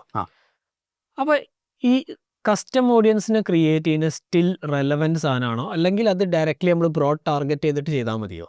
അത് ഫുള്ളി പറയാനായിട്ടില്ല. കാരണം AI ഓഡിയൻസിൽ വെച്ചിട്ട് ഫേസ്ബുക്ക് തന്നെ പഠിച്ചുകൊണ്ടിരിക്കുകയാണ് കുറേ കാര്യങ്ങൾ. ഇപ്പോൾ ഇപ്പോൾ ഒരു അടുത്ത് ക്രാക്ക് ചെയ്ത ഒരു സംഭവം എന്താണെന്ന് വെച്ച് കഴിഞ്ഞാൽ, നമ്മളിപ്പോൾ അഡ്വാൻറ്റേജ് ഓഡിയൻസ് ഇട്ട് കഴിഞ്ഞാൽ ആ advantage campaign through out funnel work out ചെയ്യും. അഥവാ നമ്മൾ മൾട്ടിപ്പിൾ ഫണൽസിനുള്ള ക്രിയേറ്റീവ്സ് സെറ്റ് ചെയ്ത് വെച്ചാൽ മതി. ഫണൽസ് എക്സ്പ്ലെയിൻ ചെയ്യണം. അഥവാ നിങ്ങൾ ഫണൽസ് എക്സ്പ്ലെയിൻ ചെയ്യും. ചെയ്യാന്ന് വെച്ചാൽ ഫണൽ പറഞ്ഞാൽ ഒരു 4 ബക്കറ്റ് 3 ബക്കറ്റ് 4 ഒക്കെ വെക്കാം. അത് 5 ഫണലുണ്ട്, 6 ഫണലുണ്ട് ഒക്കെ ഉണ്ട്. നമ്മൾ അപ്പോൾ ടോപ്പ് ഫണൽ അഥവാ ഒരാൾ ഇങ്ങനെ വരുന്നതാണെങ്കിൽ ഒരാൾക്കൊരു പ്രൊഡക്റ്റിനെ കുറിച്ച് അറിവും ഒരു അവഗാഹവും അല്ലെങ്കിൽ ഒരു കാണുക കേൾക്കുക എന്നുള്ള ഒരു അവയർനെസ് വരിക എന്ന് പറയും നമ്മൾ. അതാണ് സെക്കൻഡ് സ്റ്റേജ്. ആ പ്രൊഡക്റ്റിന് നമ്മൾ കൺസിഡർ ചെയ്യുന്നു. മൂന്നാമത്തെ പ്രൊഡക്റ്റ് നമ്മൾ എടുക്കുന്നു, എടുക്കാതിരിക്കുന്നു. അതാണ് എടുത്തു കഴിഞ്ഞാൽ പിന്നെ 4 റിട്ടേൺസ് എന്ന് പറഞ്ഞിട്ട് തിരിച്ചു വരുന്നു എന്നുള്ളൊരു ഫണൽ കൂടിയുണ്ട്. അതെ. അപ്പോൾ ഓരോ ഫണലിനും ഇപ്പോൾ ആദ്യത്തെ ഫണൽ നമ്മൾ ഓരോ ഫണൽ ഓരോ ബക്കറ്റ് അല്ല, ഒരു ഫണലിൽ ഒരു ബക്കറ്റ് അല്ലേ? അതെ, അതിൽ ഉള്ളിൽ ഒരുപാട് അതല്ല ഉദ്ദേശിച്ചത്. ഓരോ സ്റ്റേജസ് ആണ് ശരിക്കും ഒരു കസ്റ്റമർ ജേണി. CDJ എന്ന് നമ്മൾ പറയും, കസ്റ്റമർ ഡിസിഷൻ ജേണി. ഇതിനെ ബേസ് ചെയ്തിട്ടാണ് കംപ്ലീറ്റ് മാർക്കറ്റിംഗ് നടക്കുന്നത്. ഇത് മാത്രമാണ് കസ്റ്റമറുടെ ഡിസിഷൻ എങ്ങനെ മാനിപ്പുലേറ്റ് ചെയ്യാൻ പറ്റും എന്നുള്ള പ്രാക്ടീസിൻ്റെ പേരാണ് മാർക്കറ്റിംഗ് എന്നുള്ളത്. മനസ്സിലായി? അപ്പോൾ ആ ഡിസിഷൻ നമുക്ക് അനുകൂലമാകുന്ന രീതിയിലും കോമ്പറ്റീറ്റർക്ക് അനുകൂലമല്ലാത്ത രീതിയിലും വന്നു കഴിഞ്ഞാൽ അവിടെ സെയിൽ ഉണ്ടാകും. ഓക്കെ, അപ്പോൾ അവർ പ്രോഡക്റ്റ് പർച്ചേസിങ്ങിലേക്കുള്ള ഡിസിഷൻ ജേണി 3 ലെവലിലൂടെയാണ് കടന്നു വരുന്നത്. അതിനെയാണ് നമ്മൾ ഫണൽ എന്ന് പറയുന്നത്. ഫണൽ എന്ന് പറയാൻ കാരണം അതൊരു ഫണൽ ആകൃതിയിൽ ലാസ്റ്റ് അപ്പോൾ ഒരു 1000 ആളുകൾ കാണുന്നു, അതിലൊരു 500 ആളുകൾ കൺസിഡറേഷൻ സ്റ്റേജിൽ വരുന്നു, അതിലൊരു 10 അല്ലെങ്കിൽ ഒരു 50 ആൾക്കാർ പർച്ചേസ് ചെയ്യുന്നു, അപ്പോൾ ലാസ്റ്റിലേക്ക് കുറയുള്ളൂ. അപ്പോൾ അതൊരു ഫണലിൻ്റെ ആകൃതിയാണ്, അതുകൊണ്ട് ഫണൽ എന്ന് പറയുന്നു. നമുക്ക് ഓർത്ത് വെക്കാം. പക്ഷേ ഫണലല്ല ശരിക്കും, അതിന് വേറെ കുറേ ടേംസ് വരുന്നുണ്ട് അതിൽ. അത് 3 ഫണലല്ല, 5 ഫണലുണ്ട്, 8 ഫണലുണ്ട്, പലതും വരുന്നു. അത് ഇപ്പോൾ സാസ് പ്രോഡക്റ്റ് ആണെങ്കിൽ ഫണലിൻ്റെ എണ്ണം കൂടും, ഇ-കൊമേഴ്സ് ആണെങ്കിൽ വേറെ നമ്പറാണ്, നോർമൽ ഒരു പ്രൊഡക്റ്റ് ആണെങ്കിൽ നമ്പർ, സർവീസ് ആണെങ്കിൽ അത് വേറെ ഫണലാണ്. അങ്ങനെയൊക്കെ ഉണ്ട്. ഇതിൽ ഞാൻ പറഞ്ഞു തരുന്നത് എന്താ വെച്ചാൽ, ഒരു കസ്റ്റമറെ ടാപ്പ് ചെയ്യുകയാണെങ്കിൽ നമുക്ക് ആദ്യം അവരെ പ്രോസ്പെക്റ്റിംഗ് ചെയ്യണം. ഓക്കെ, ഒരു കസ്റ്റമർ നമ്മളെ കണ്ടിട്ട് മാക്സിമം അയാൾക്ക് റെലവൻ്റ് ആക്കണം. റെലവൻ്റ് ആയി അയാൾക്ക് അത് ബോധ്യപ്പെടണം. ഓക്കെ, ഈ പ്രോഡക്റ്റ് എനിക്ക് ആവശ്യമുണ്ട്, ഇതിപ്പോൾ ഞാൻ കണ്ടു, ഇത് കൊള്ളാം. ഓക്കെ, ആ ഒരു മിനിറ്റിൻ്റെ ഉള്ളിൽ തന്നെ, അല്ലെങ്കിൽ ആ ഒരു 5 മിനിറ്റിൻ്റെ ഉള്ളിൽ തന്നെ അയാളുടെ മുമ്പിലേക്ക് ഇതേപോലത്തെ ഒരു 4-5 ആട് കയറി വന്നിട്ടുണ്ടാവും. അതെ, എല്ലാവരും കൊള്ളാമെന്ന് പറഞ്ഞു കഴിഞ്ഞാൽ പിന്നെ അനിവാര്യമല്ല. സോ ഇതിൽ ആര് കൊള്ളാം, അതാണ് കൺസിഡറേഷൻ സ്റ്റേജ്. മറ്റൊരു ലെവലിൽ നിന്ന് നമ്മൾ കൺസിഡർ ചെയ്യുന്നു. അവിടെ അയാൾക്ക് കുറേ ക്വസ്റ്റ്യൻസ് ഉണ്ടാവും. ഇപ്പോൾ ഒരു പ്രോഡക്റ്റിനെ അറിയുന്നൊരു വ്യക്തിയാണെങ്കിൽ, പ്രോഡക്റ്റിനെ കുറിച്ച് നന്നായിട്ട് അറിയുന്ന വ്യക്തിയാണെങ്കിൽ അയാൾക്ക് ക്വസ്റ്റ്യൻസ് ഉണ്ടാവും സ്വാഭാവികമായിട്ടും. അതാരും മീറ്റ് ചെയ്യുന്നു എന്നാണ് നോക്കുക. ഇപ്പോൾ ഒരു പെർഫ്യൂം എടുക്കുകയാണെന്നുണ്ടെങ്കിൽ പെർഫ്യൂമിന് ലോങ് ലാസ്റ്റിങ്ങിനെ കുറിച്ചോ പ്രൊജക്ഷനെ കുറിച്ചോ ഒന്നും അറിയാത്തൊരു കസ്റ്റമർ ആണെങ്കിൽ അയാൾ പ്രൈസ് മാത്രം നോക്കുന്നത്. ഫസ്റ്റ് ക്ലിക്കിൽ തന്നെ അത് പോരും. ഫസ്റ്റ് ക്ലിക്ക് അട്രിബ്യൂഷൻ എന്നാണ് നമ്മൾ പറയാം. ഓഡിയൻസ് പോരും. ഇനി അതല്ല, അയാൾക്ക് ലോങ് ലാസ്റ്റിങ്ങിനെ കുറിച്ച് അറിയാം, പ്രൊജക്ഷനെ കുറിച്ച് അറിയില്ല. ഓക്കെ, അപ്പോൾ അയാൾ ലോങ് ലാസ്റ്റിങ് അയാൾക്ക് അറിയുള്ളൂ, ലോങ് ലാസ്റ്റിങ്ങുള്ള പെർഫ്യൂമൊക്കെ നല്ലതാണെന്നുള്ളത്. സെക്കൻഡ് സ്റ്റേജിലോട്ട് വരുന്നു, നമ്മൾ ലോങ് ലാസ്റ്റിങ്ങിനെ കുറിച്ച് സംസാരിക്കുന്നു. അയാൾ ഓക്കെ ആയിരിക്കും, ചിലപ്പോൾ അയാൾ അവിടെ പർച്ചേസ് ചെയ്ത് നേരെ തേർഡ് ഫൈനലിലേക്ക് വരും. അയാൾ അവിടെയും കൺവിൻസ് ആയിട്ടില്ല. അയാൾക്ക് ഒരുപാട് അറിവ്, ഡീറ്റെയിൽഡ് ആയിട്ടുള്ള അറിവുണ്ട്. നമ്മൾ നേരത്തെ പറഞ്ഞ aware audience, unaware audience, problem aware audience, solution aware audience, product aware audience, most aware audience, അങ്ങനെ പല ഓഡിയൻസ് ഉണ്ട്. ഇത് രണ്ടും ഒരേ സമയം വർക്ക് ചെയ്യുന്ന ഫണലാട്ടോ. അതേപോലെ ഓഡിയൻസ് ഇപ്പുറത്ത് വർക്ക് ചെയ്യും, പ്രാക്ടീസ് ഇപ്പുറത്ത് വർക്ക് ചെയ്യും. അപ്പോൾ 3ാമത്തെ ഫണലിലേക്ക് വരുന്ന ഒരാളെ സംബന്ധിച്ചിടത്തോളം കുറച്ചും കൂടി ഡീറ്റെയിൽസ് വേണ്ടി വരും അയാൾക്ക്. അപ്പോൾ അയാളെ സംബന്ധിച്ചിടത്തോളം പ്രൊജക്ഷൻ നമ്മൾ സംസാരിക്കേണ്ടി വരും. പ്രൊജക്ഷൻ എന്ന് പറയുമ്പോൾ ഞാൻ ഇവിടെ അടിച്ചു കഴിഞ്ഞാൽ ഇത് എത്ര ദൂരത്തേക്ക് കിട്ടും, ലോങ് ലാസ്റ്റിംഗ് ആണ് എത്ര സമയം നിൽക്കും, ദെൻ എത്ര പ്രൊജക്റ്റ് ചെയ്ത് നിൽക്കും. ഓക്കെ, ഇങ്ങനെ വരുന്ന കുറേ കാര്യങ്ങളുണ്ട്. ഇത് പെർഫ്യൂമിൻ്റെ കാര്യം മാത്രം പറഞ്ഞാണ്. ഇങ്ങനെ ഓരോ പ്രോഡക്റ്റിനും ഓരോ സർവീസിനും ഇതിൻ്റേതായ കാര്യങ്ങളുണ്ടാവും. അങ്ങനെ നമ്മുടെ ഉള്ളിലെ കൺഫ്യൂഷൻസ് ഏറ്റവും ആദ്യം എൻ്റെ കയ്യിൽ പൈസ ഉള്ള സമയത്ത് ആര് കൺവിൻസ് ചെയ്യുന്നു, അവനുള്ളതാണ് ആ സെയിൽ. നമ്മൾ ഫണൽ വർക്കൗട്ട് ചെയ്ത് ചേർന്ന് ഫണൽ ലാസ്റ്റ് സംസാരിക്കുന്നത് മന്ത് എൻഡിലാണ്, അല്ലെങ്കിൽ മന്ത് ലാസ്റ്റ് വീക്കിലാണ്. സെക്കൻഡ് കയ്യിൽ ക്യാഷ് ഇല്ലാന്ന് വിചാരിച്ചു, ആ സെയിൽ അവിടെ പോകില്ല. നമ്മൾ എത്ര കൺവിൻസ് ചെയ്തിട്ടും കാര്യമില്ല. മാക്സിമം പോയൊന്ന് ക്ലിക്ക് ചെയ്തിട്ട് add to കാർട്ടിലിടും.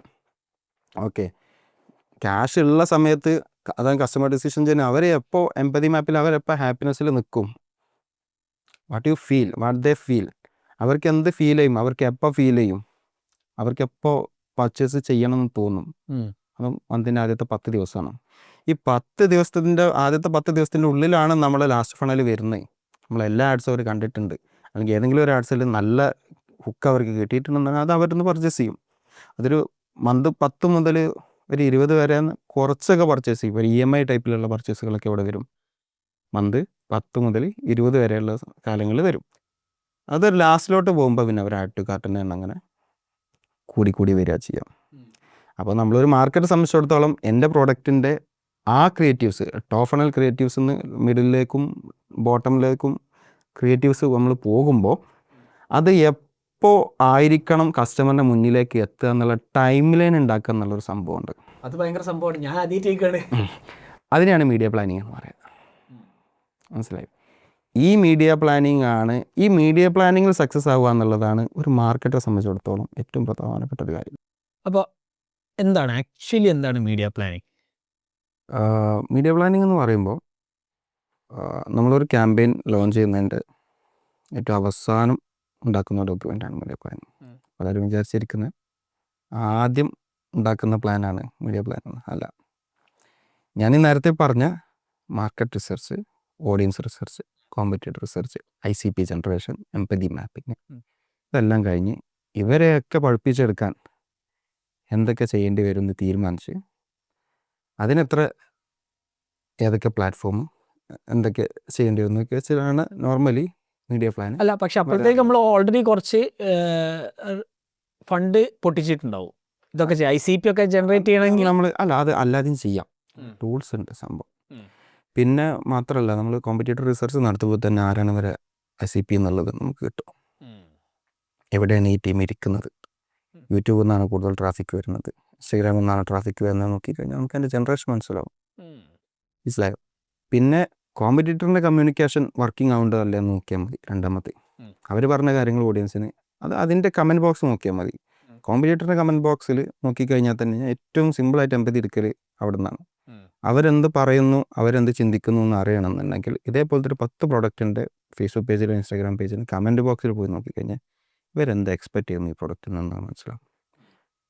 Same time Amazon തുടങ്ങിയിട്ട് മാർക്കറ്റ് പ്ലേസിൽ കമൻറ്റ് കയറി ഇറങ്ങിയാൽ തന്നെ ഒരു പണി കിട്ടാത്ത രീതിയിൽ നമുക്കൊരു പ്രൊഡക്റ്റിനെ മാർക്കറ്റ് ചെയ്ത് കൊണ്ടുവരാൻ പറ്റും. ഫണ്ട് വേസ്റ്റ് ആവാത്ത രീതിയിൽ ചെയ്ത് കൊണ്ടുവരാൻ പറ്റും. ഇത്രത്തോളം എംപതി മാപ്പിംഗ് വലിയ ടോപ്പിക് കേട്ടോ. കാരണം അത് ഒരു 2-3 മണിക്കൂർ നമ്മൾ അക്കാഡമി കോഴ്സിൽ ക്ലാസ് എടുക്കുന്ന സാധനമാണ്. ഏറ്റവും സിമ്പിളായിട്ട് പറയുകയാണെങ്കിൽ ഇവരേറ്റവും 360 ഡിഗ്രിയിൽ മനസ്സിലാക്കുക, ഇവർക്ക് എന്ത് വർക്കൗട്ട് ചെയ്യും, വർക്കൗട്ട് ആവില്ല എന്ന് മനസ്സിലാക്കുക, അവർക്ക് എന്ത് മെസ്സേജിങ് വേണമെന്ന് മനസ്സിലാക്കുക, ആ മെസ്സേജിങ് ഫലവത്താക്കാൻ ഏത് പ്ലാറ്റ്ഫോമിൽ വേണമെന്ന് തീരുമാനിക്കുക, ആ പ്ലാറ്റ്ഫോമിൽ റൈറ്റ് ടൈമിൽ റൈറ്റ് ഓഡിയൻസിനേക്ക് റൈറ്റ് മെസ്സേജ് എത്തിക്കാൻ എത്ര ബിഡ് ചെയ്യേണ്ടി വരും എന്നുള്ളത് നമ്മുടെ എക്സ്പീരിയൻസിൻ്റെ ബേസിലും പ്ലാറ്റ്ഫോമിൻ്റെ ബിഡിങ് ഓപ്ഷൻ്റെ ഒരു ബെഞ്ച് മാർക്ക് വെച്ചിട്ട് നമ്മൾ തീരുമാനിക്കുന്നു. അതിനുള്ള ബജറ്റ് നമ്മൾ ചെയ്യുന്നു. പിന്നെ അതിന് ടോട്ടലി നമ്മളിതിന് മീഡിയ പ്ലാൻ എന്ന് വിളിച്ചിട്ട് കൊടുക്കുന്നു. ഇതാണ് നോർമലി എല്ലാവരും ചെയ്യുന്നൊരു മീഡിയ പ്ലാനിങ്. പേഴ്സണലി ഞാൻ ചെയ്യുന്നത് അതിനപ്പുറത്തെ കുറേ കാര്യങ്ങൾ ചെയ്യും. അഥവാ ഈ ഇപ്പോൾ ഫേസ്ബുക്കിൽ തന്നെ ഇപ്പോൾ നമ്മൾ നേരത്തെ AC ക്യാമ്പയിൻ പറഞ്ഞു. AC ക്യാമ്പയിന് ശരിക്കും പറയുകയാണെങ്കിൽ ആ ക്യാമ്പയിനിൽ നമ്മൾ ക്രിയേറ്റീവ്സ് എല്ലാ ഫണ്ടലിനുള്ള ക്രിയേറ്റീവ്സ് ഏത് ക്യാമ്പയിനാണ് പറഞ്ഞത്? AC എന്ന് പറഞ്ഞു കഴിഞ്ഞാൽ advantage sale campaign. Sale campaign ഇല്ല, അതിൽ മാനുവൽ അല്ല, advantage completely AI, Facebook AI ആണത് ടേക്ക് ഓവർ ചെയ്യുന്നത്. സോ ആ ക്യാമ്പയിനിൽ നമ്മൾ ക്രിയേറ്റീവ്സ് ഇടുമ്പോൾ ആ ക്യാമ്പയിൻ ത്രൂ ഔട്ട് നമ്മൾ കസ്റ്റമറെ പഠിച്ചിട്ട് അവരെ ആദ്യം കാണിക്കേണ്ട ക്രിയേറ്റീവ്സ് അതിന് തീരുമാനിക്കും. ആദ്യം കാണിക്കേണ്ടത് ആദ്യം കാണിക്കും, രണ്ടാമത് കാണിക്കേണ്ടത് രണ്ടാമത് കാണിക്കും, മൂന്നാമത് കാണിക്കേണ്ടത് എപ്പോൾ കാണിക്കണം എന്ന് അവർക്കറിയാം. അതെ, ഇവർ വാമായിട്ടുണ്ടോ ഇല്ല എന്നുള്ളത് ഇവർക്ക് പഠിക്കാൻ പറ്റുമോ. ഇപ്പോൾ രണ്ടാമത്തെ ഒരു ആഡ് കണ്ട് ആ കസ്റ്റമർ ഗൂഗിളിൽ പോയിട്ട് ഇത് സെർച്ച് ചെയ്തിട്ടുണ്ട് വിചാരിക്കുക. ഓക്കെ, ഒരു 1-2 സെർച്ച് ആർട്ടിലൊക്കെ ക്ലിക്ക് ചെയ്തിട്ട് തിരിച്ചു പോകുന്നു. Okay, Facebook know that is ready for the purchase. മൂന്നാമത്തെ ആഡ് പോട്ടെ. അപ്പോൾ ഇത് ഇവരുടെ ടെസ്റ്റിംഗ് തന്നെ ഇവർ മനസ്സിലാക്കിയിട്ടുണ്ടാവും ഏതാണ് ആദ്യത്തിൽ പോകേണ്ടത്, ഏതാ രണ്ടാമത്. നമ്മൾ കോപ്പി എഴുതുമല്ലോ, ആഡ്സിൻ്റെ മേലെ കോപ്പി എഴുതും. ആ പ്രൈമറി ടെക്സ്റ്റിൽ നിന്ന് മനസ്സിലാവും ഇത് ബെസ്റ്റ് ഏത് ഫണലിനുള്ള സാധനമാണ്. ആ കോപ്പി ക്രാക്ക് ചെയ്യുന്നത് വേറൊരു സ്കില്ലാണ്. അവിടെയാണ് കോപ്പി റൈറ്റേഴ്സ് നല്ല ഡിമാൻഡ് മാർക്കറ്റിലുണ്ട് എന്ന് പറയാൻ കാരണം. അല്ലാതെ പോസ്റ്ററിന് ക്യാപ്ഷൻ എഴുതുന്നത് മാത്രമല്ല copy, add copy, landing page copy, ഇതൊക്കെ കോപ്പി എഴുതാൻ അറിയുന്നവർ അത് വൃത്തിക്ക് അവിടെ പ്ലേസ് ചെയ്ത് കൊടുത്തു കഴിഞ്ഞാൽ പ്ലാറ്റ്ഫോം അത് കറക്റ്റ് കമ്മ്യൂണിക്കേറ്റ് ചെയ്യും ഏത് സ്റ്റേജിലുള്ള ആളുകൾക്കുള്ള കോപ്പിയാണ്. മനസ്സിലായോ? അത് മനസ്സിലാക്കിയിട്ട് ആഡിനെ റൺ ചെയ്യിപ്പിക്കുക എന്നുള്ളതാണ് ചെയ്യുന്നത്. മനസ്സിലായോ? അപ്പോൾ coming back to the media planning, നമ്മൾ മീഡിയ പ്ലാനിങ് ചെയ്യുന്ന ഒരു സംഭവം ഇങ്ങനെ ഡീറ്റെയിൽഡ് ആയിട്ടുള്ളൊരു ഡോക്യുമെൻ്റ് ഉണ്ട്. അത് ഞാൻ കൂടുതലും നോഷനിലാണ് ക്രിയേറ്റ് ചെയ്യുന്നത്, എക്സലല്ല ക്രിയേറ്റ് ചെയ്യുന്നത്.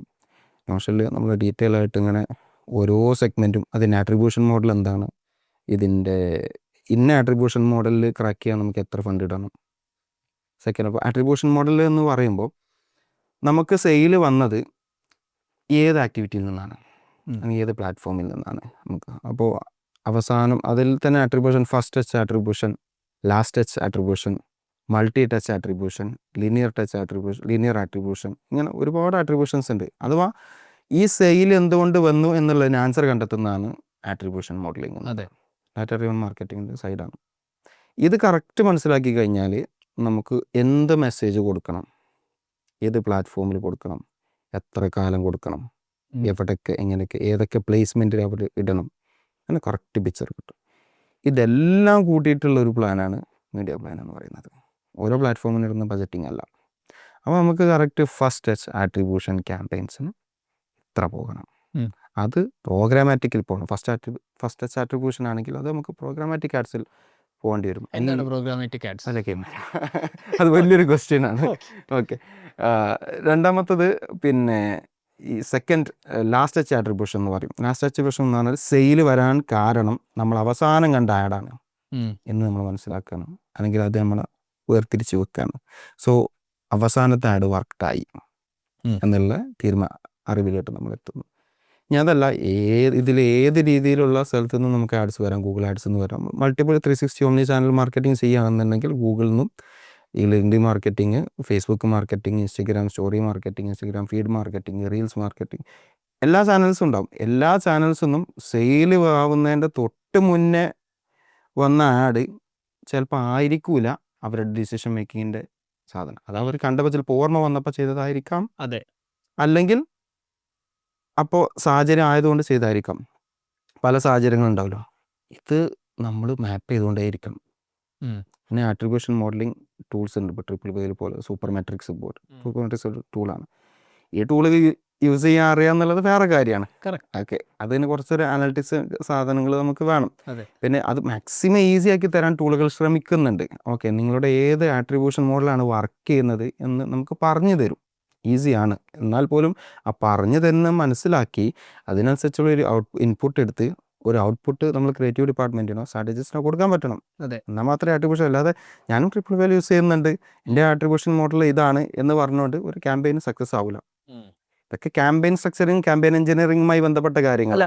ഇപ്പം നമ്മൾ കുറച്ച് അഡ്വാൻസ് സാധനങ്ങളാണ് പറയുന്നത്. അപ്പോൾ ഈ അഡ്വാൻസ് സാധനം എത്ര ബഡ്ജറ്റ് നമ്മൾ മുടക്കണം ആക്ച്വലി? ഈ ഫോർ എക്സാമ്പിൾ ഇത്രയെങ്കിലും ബഡ്ജറ്റ് ഒരു മാസം മുടക്കണമെങ്കിലോ ഇങ്ങനെ ഒരു ക്യാമ്പയിൻ സ്ട്രക്ചർ ഉണ്ടാക്കണേ അർത്ഥമുള്ളൂ. മീഡിയ പ്ലാനിങ് ചെയ്യുന്നില്ല. അതിൻ്റെ ഒരു മിനിമം എത്രയാണ്? മിനിമം ഒരു 3 lakh ഇന്ത്യൻ മണി പറയുകയാണെങ്കിൽ, അതെങ്കിലും സ്പെൻഡ് ചെയ്യാൻ റെഡി ആണെങ്കിൽ പ്ലാറ്റ്ഫോമിൽ ഒരു 1 lakh ഈച്ചെങ്കിലും മന്ത്ലി സ്പെൻഡ് ചെയ്യണമെന്നുണ്ടെങ്കിൽ 1 lakh ഈച്ചെങ്കിലും മന്ത്ലി സ്പെൻഡ് ചെയ്യണമെന്നുണ്ടെങ്കിൽ ആ പ്ലാറ്റ്ഫോമിൽ നമുക്ക് ക്രാക്ക് ചെയ്യാൻ കിട്ടും.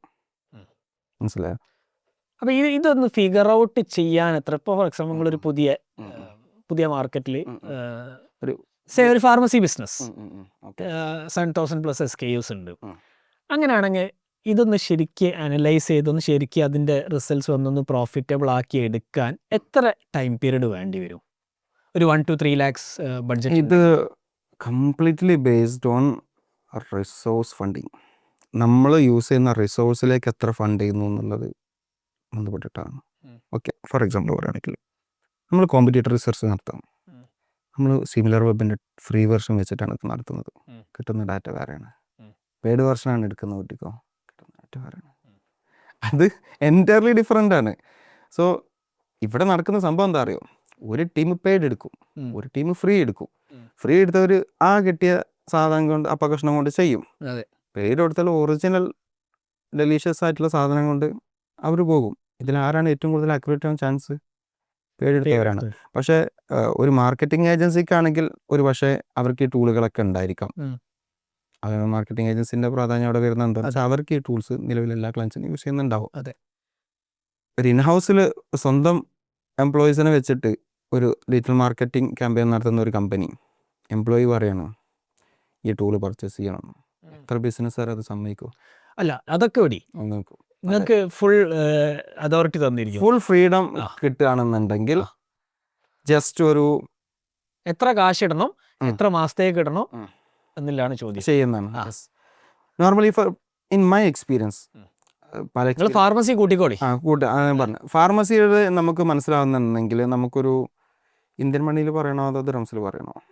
എന്തിൽ പറഞ്ഞു? ഇന്ത്യൻ മണിയിൽ പറഞ്ഞോളി. ഓക്കെ, അല്ല ദിറംസിൽ അറിയാൻ പ്രശ്നമില്ല. ഓക്കെ, അഥവാ ഇന്ത്യൻ മണി എടുക്കാം. ഓക്കെ, നമുക്കൊരു റിസർച്ച് ആൻഡ് ടൂൾസ് എല്ലാം എടുത്ത് നമ്മളൊരു എക്സ്പെർട്ടൈസും കാര്യങ്ങളൊക്കെ എടുത്ത് ഒരു 20 to 30 days, മാക്സിമം ഒരു 1 month ആ. ഇന്നഫ് ഫൈനസ്റ്റ് ടൂൾസ് യൂസ് ചെയ്തുകൊണ്ട് അത്യാവശ്യം നല്ല റിസർച്ച് സാധനങ്ങൾ നടത്തി കഴിഞ്ഞാൽ ഒരു 1 month കൊണ്ട് ഇത് നമുക്ക് ഫുൾ ക്രാക്ക് ചെയ്യാൻ പറ്റും. എത്ര പൈസ ആയിരുന്നു? അറൗണ്ട് ഒരു 2 lakh 3 lakh 2 to 3 lakhs ഉണ്ടെങ്കിൽ നിങ്ങൾക്കത് റിസർച്ച് സാധനം ഉണ്ടെന്നുണ്ടെങ്കിൽ ചെയ്യാൻ പറ്റും. പിന്നെ ഒരു 2 മാസം കൂടി നടത്തി കഴിഞ്ഞാൽ ചെയ്യാം. ആ ഒരു സാധനം പ്രോഫിറ്റബിൾ ആക്കി എടുക്കാൻ പറ്റും. അത് ക്യാമ്പയിൻ അല്ല കേട്ടോ ഞാൻ പറഞ്ഞത്. ഈ ടെസ്റ്റിംഗ് കാര്യങ്ങൾ ഒരു മീഡിയ പ്ലാനിലേക്ക് എത്തുന്ന മുമ്പുള്ള പ്രോസസ്സാണ് ഞാൻ പറഞ്ഞത്. ഇത് കഴിഞ്ഞിട്ട് ഒരു കറക്റ്റ് ഒരു സാധനം കിട്ടും നമുക്ക്. അതെ, കാരണം ഇതിൽ നമ്മൾ പക്ഷേ ഞാൻ ഇപ്പം പറയുന്നിടത്ത് 7,000+ SKUs ഉണ്ട്.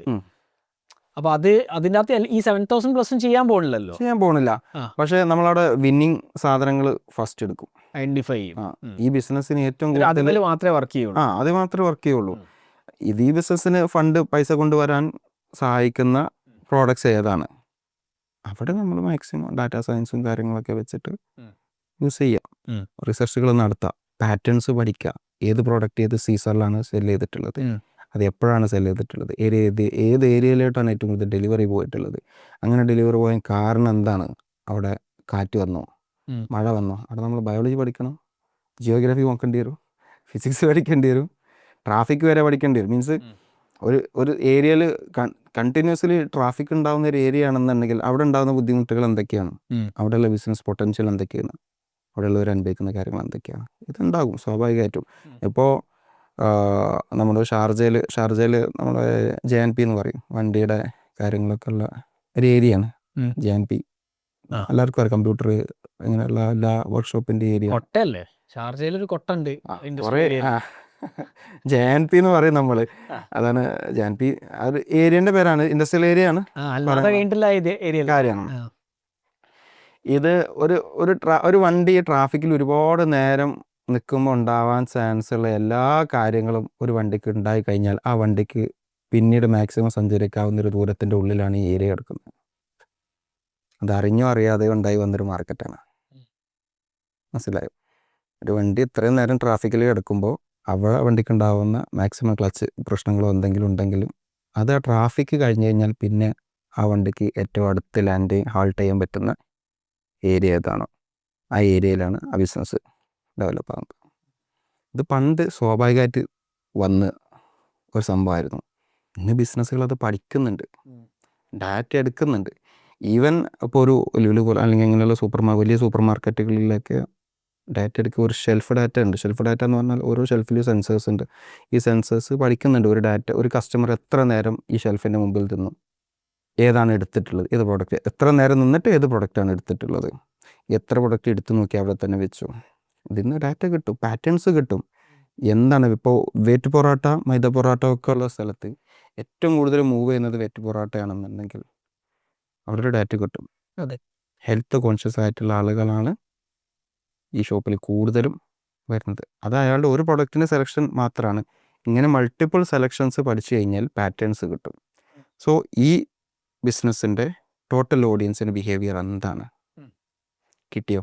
കിട്ടി. ആ സൂപ്പർ മാർക്കറ്റിലോട്ട് ഇനി കൊണ്ടുവരാൻ പോകുന്ന പ്രോഡക്റ്റിൻ്റെ ലൈനപ്പ് എങ്ങനെ ഡിസൈഡ് ചെയ്യും? വാല്യൂ ആഡഡ് ഹെൽത്ത് കോൺഷ്യസ് ആയിട്ടുള്ള ആളുകൾക്ക് ക്രോസ് സെല്ലും അപ്പ് സെല്ലും ചെയ്യാൻ പറ്റുന്ന പ്രൊഡക്റ്റ് ആയിരിക്കണം പുതിയ ലൈനപ്പ്. ഇതാണ് ഡാറ്റ. ഓക്കെ, അപ്പോൾ നമുക്ക് ഫാർമസി വേണം. യെസ്, തിരിച്ച് ഫാർമസി വന്ന് നിങ്ങൾ മീഡിയ പ്ലാൻ ഒരു മാസം സെറ്റാക്കി 2-3 ലക്ഷം നമ്മൾ ബേൺ ചെയ്തു, മീഡിയ പ്ലാൻ ഉണ്ടാക്കി. പിന്നെ അങ്ങോട്ട് എത്ര മാസമാണ് വേണ്ടി വരിക? ആ ഒരു അൾട്ടിമേറ്റ്ലി ബിസിനസ് പ്രോഫിറ്റബിൾ ആവണല്ലോ. അതെ. അതൊരു ഞാൻ പറയുകയാണെങ്കിൽ ഒരു 3 മാസം മാക്സിമം. ബേസിക്കലി 3 to 4 months ആണ് എമൗണ്ട് തിരിച്ചു വരും. മാത്രമല്ല അതിൽ നമ്മൾ ഒരുപാട് സ്ട്രാറ്റജീസ് യൂസ് ചെയ്യേണ്ടി വരും. കാരണം ഇതേപോലെ നമ്മൾ കോഹോട്ടുകൾ തിരിക്കേണ്ടി വരും, ബെസ്റ്റ് പ്രോഡക്റ്റുകൾ ഫൈൻഡ് ഔട്ട് ചെയ്യേണ്ടി വരും, ഓഫേഴ്സ് റൺ ചെയ്യേണ്ടി വരും, ഒരുപാട് കാര്യങ്ങൾ ചെയ്യേണ്ടി വരും. ഇതിൻ്റെ കൂടെ മറ്റുള്ള ഇപ്പോൾ നമ്മളൊരു 30-40 SKUs ആയിരിക്കും അപ്പോൾ അതിന് തിരഞ്ഞെടുക്കുക. ഇതിൻ്റെ കൂടെ മറ്റുള്ള SKUs പോകുന്നുണ്ടോ ഇല്ലേ, ഉണ്ടെങ്കിൽ പിന്നെ അതിലുള്ള കോംബോ അതിലുള്ള കാര്യങ്ങളൊക്കെ സെറ്റ് ചെയ്തിട്ട് അങ്ങനെ കൊണ്ടുപോകുന്നില്ലാന്ന് ചെയ്യാം മാക്സിമം. പിന്നെ വേറെ കാര്യമുണ്ട്, ഇവർ ടാം എന്ന് പറയും, ടോട്ടൽ അഡ്രസ്. അതൊരു ടച്ച് ചെയ്യാത്ത ടാം വേറെ ഉണ്ടാകും. പുതിയ ടാമിലേക്ക് കൂടി ഇവരെത്തണം. അവിടെയാണ് ഞാൻ നേരത്തെ പറഞ്ഞ പോലെയുള്ള അഡ്വാൻസ്ഡ് മാർക്കറ്റിംഗ് ഇൻവെൻറ്ററി ഉപയോഗിക്കുന്നത്, പ്രോഗ്രാമാറ്റിക് പോലെയുള്ള കാര്യങ്ങൾ ഉപയോഗിക്കേണ്ടി വരുന്നത്. അപ്പോൾ ഒരു ജേണിയാണ് ശരിക്കും പറഞ്ഞു കഴിഞ്ഞാണെങ്കിൽ. ഒരു 3 മാസം കൊണ്ട് പറയരുത് എന്നാണ് നമ്മൾ പൊതുവെ പറയാറുള്ളത്. പക്ഷേ ഒരു കോൺഫിഡൻസ്, ഇനഫ് ഫണ്ട്, ഇനഫ് കാര്യങ്ങളൊക്കെ ഉണ്ടെന്നുണ്ടെങ്കിൽ നമ്മൾ റിസർച്ചും ചെയ്യാൻ സമ്മതിക്കും വേണം. കണാക്കണ വർത്താനം പറയരുത്.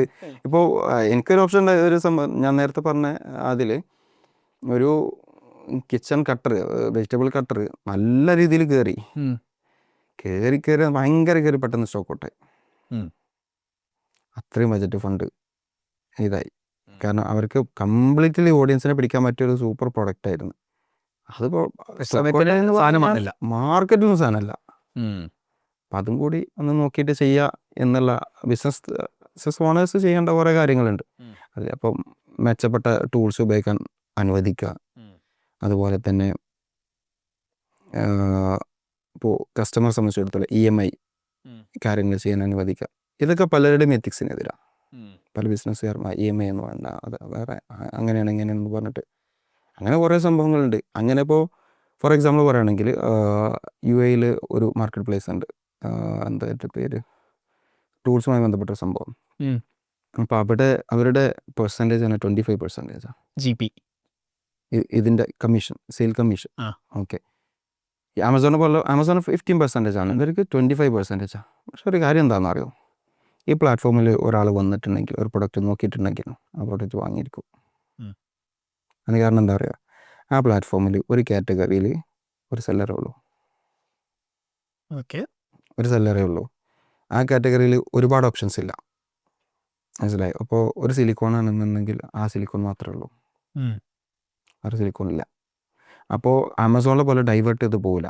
പക്ഷെ ഉള്ള സാധനം ബ്രാൻഡായിരിക്കും. അതിൽ നമുക്ക് സെല്ലറായിട്ട് കയറാൻ പറ്റും. പക്ഷെ ആ സാധനം വിൽക്കും എന്നുള്ളത് ഉറപ്പാണ്. ഒരു AOV ഭയങ്കര കൂടുതലാണ്, ഷുവറിറ്റി കൂടുതലാണ്. ആ പ്ലാറ്റ്ഫോമിൽ വന്നു കഴിഞ്ഞാൽ ഷുവറിറ്റി കൂടുതലാണ്, അതുകൊണ്ട് തന്നെ അവരുടെ കമ്മീഷൻ കൂടുതലാണ്. ഇത് നമുക്ക് പറഞ്ഞ് മനസ്സിലാക്കി കൊടുക്കാൻ പറ്റില്ല. അത് നമ്മളെ റിസ്കിൽ നമ്മൾ ആഡ് ചെയ്ത് കുറേ സെയിൽ കാണിച്ചു കൊടുത്ത് പിന്നെ നമ്മൾ ഉണ്ടാക്കിയെടുക്കുന്ന ഒരു ഓപ്ഷനാണ്. അതേപോലെ തന്നെ ഫാർമസി ആണെങ്കിലും എന്താണെങ്കിലും മാക്സിമം പഠിക്കുക, മാക്സിമം അബദ്ധങ്ങൾ വരാതിരിക്കുക, മാക്സിമം നേരത്തെ പഠിക്കുക. അബദ്ധങ്ങൾ വന്ന് ക്യാഷ് പോയിട്ട് പഠിക്കേണ്ട ആവശ്യമില്ലല്ലോ, അതിനുള്ള ടെക്നോളജി ഇന്നുണ്ട്. നേരത്തെ റിസർച്ച് ചെയ്യാനും പഠിക്കാനുള്ള ടെക്നോളജി ഇന്നുണ്ട്.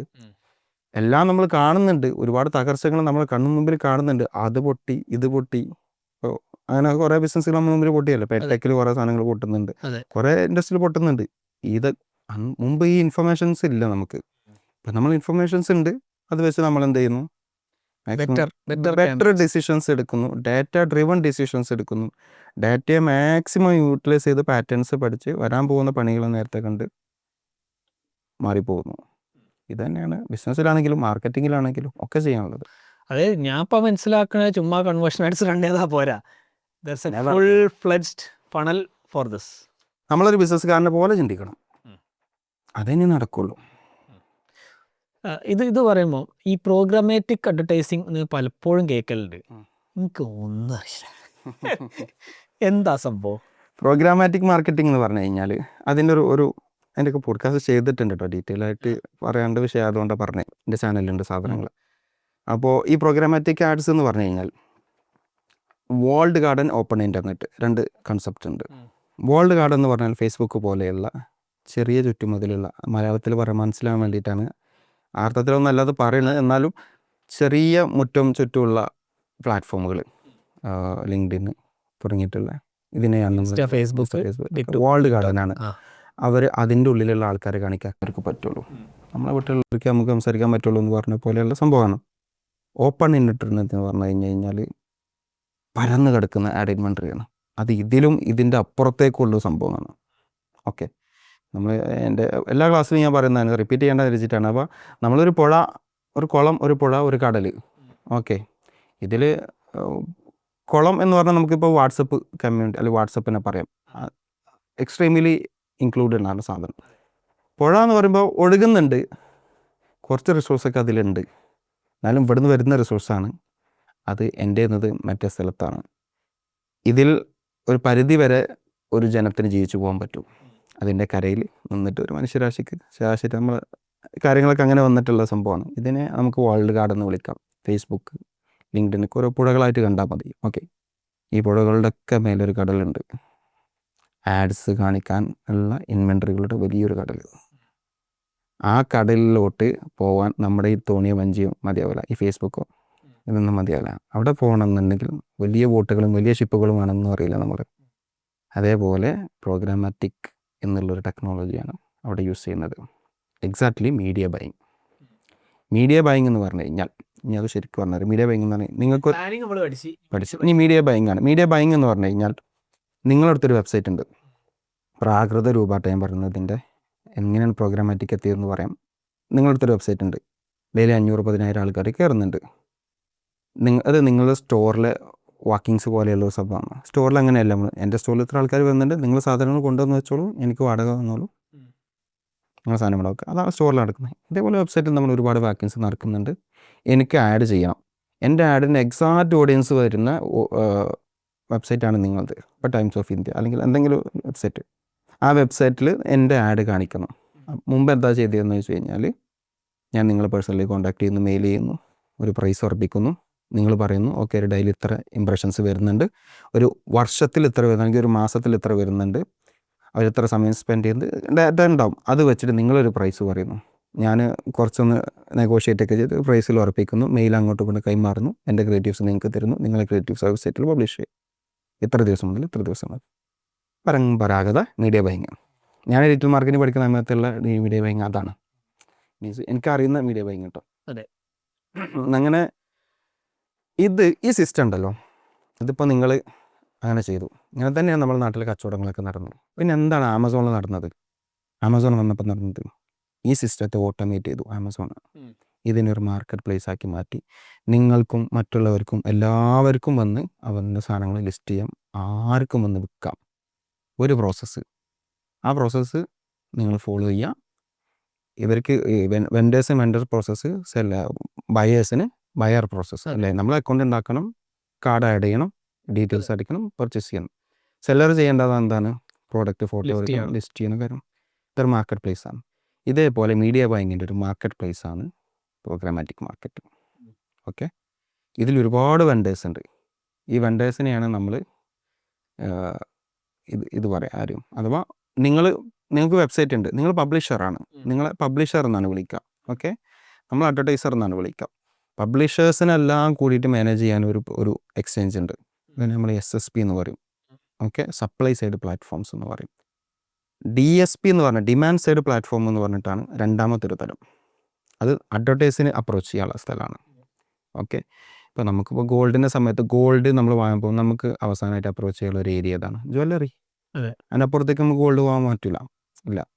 അവർ ഗോൾഡ് വാങ്ങുന്നവിടുന്നാണ്, അതിൻ്റെ ഒരു ഹോൾസെയിൽ മാർക്കറ്റിന് ഗോൾഡ്, അങ്ങോട്ട് നമുക്ക് ആക്സസ് ഇല്ല. അതുപോലെ തന്നെ പ്രോഗ്രാമാറ്റിക്കിൻ്റെ അഡ്വർടൈസർക്ക് ഡയറക്റ്റ് അപ്രോച്ച് ചെയ്യാനുള്ള പ്ലാറ്റ്ഫോമാണ് DSP എന്ന് പറയും. അതാണ് എല്ലാവരും DSP എന്നാണ് ചോദിക്കുന്നത്. ഈ DSP ഗൂഗിളിനൊരു DSP ഉണ്ട്, ആമസോണിന് DSP ഉണ്ട്, സ്റ്റാക്ക് അഡാപ്റ്റ് എന്ന് പറഞ്ഞ വേറെ DSP ഉണ്ട്, പിന്നെ ട്രേഡ് ഡെസ്ക് അങ്ങനെ തുടങ്ങിയിട്ട് ഒരുപാട് DSPകളുണ്ട് ലോകത്ത്. ഇവരുടെ കയ്യിലൊക്കെ ഈ ഫേസ്ബുക്കിലും ഗൂഗിളിലൊക്കെ ഉള്ളതിൻ്റെ മില്യൺസ് ഓഫ് മടങ്ങ് ആഡ് ഇൻവെൻട്രി ഉണ്ട്. മനസ്സിലായി? നമ്മൾ ദിവസം ഫോൺ തുറന്നാൽ നമ്മൾ ഫേസ്ബുക്കിലും ഗൂഗിളും മാത്രമല്ല പോവുക, നമ്മൾ മാഗസീൻസ് വായിക്കുന്നുണ്ട്, ആപ്സ് എടുക്കുന്നുണ്ട്, കാൽക്കുലേറ്റർ വരെ ഉപയോഗിക്കുന്നുണ്ട്. അവിടെ ഫ്രീ ആയിട്ടുള്ള ആപ്പിലൊക്കെ ആഡ്സ് വരുന്നുണ്ട്.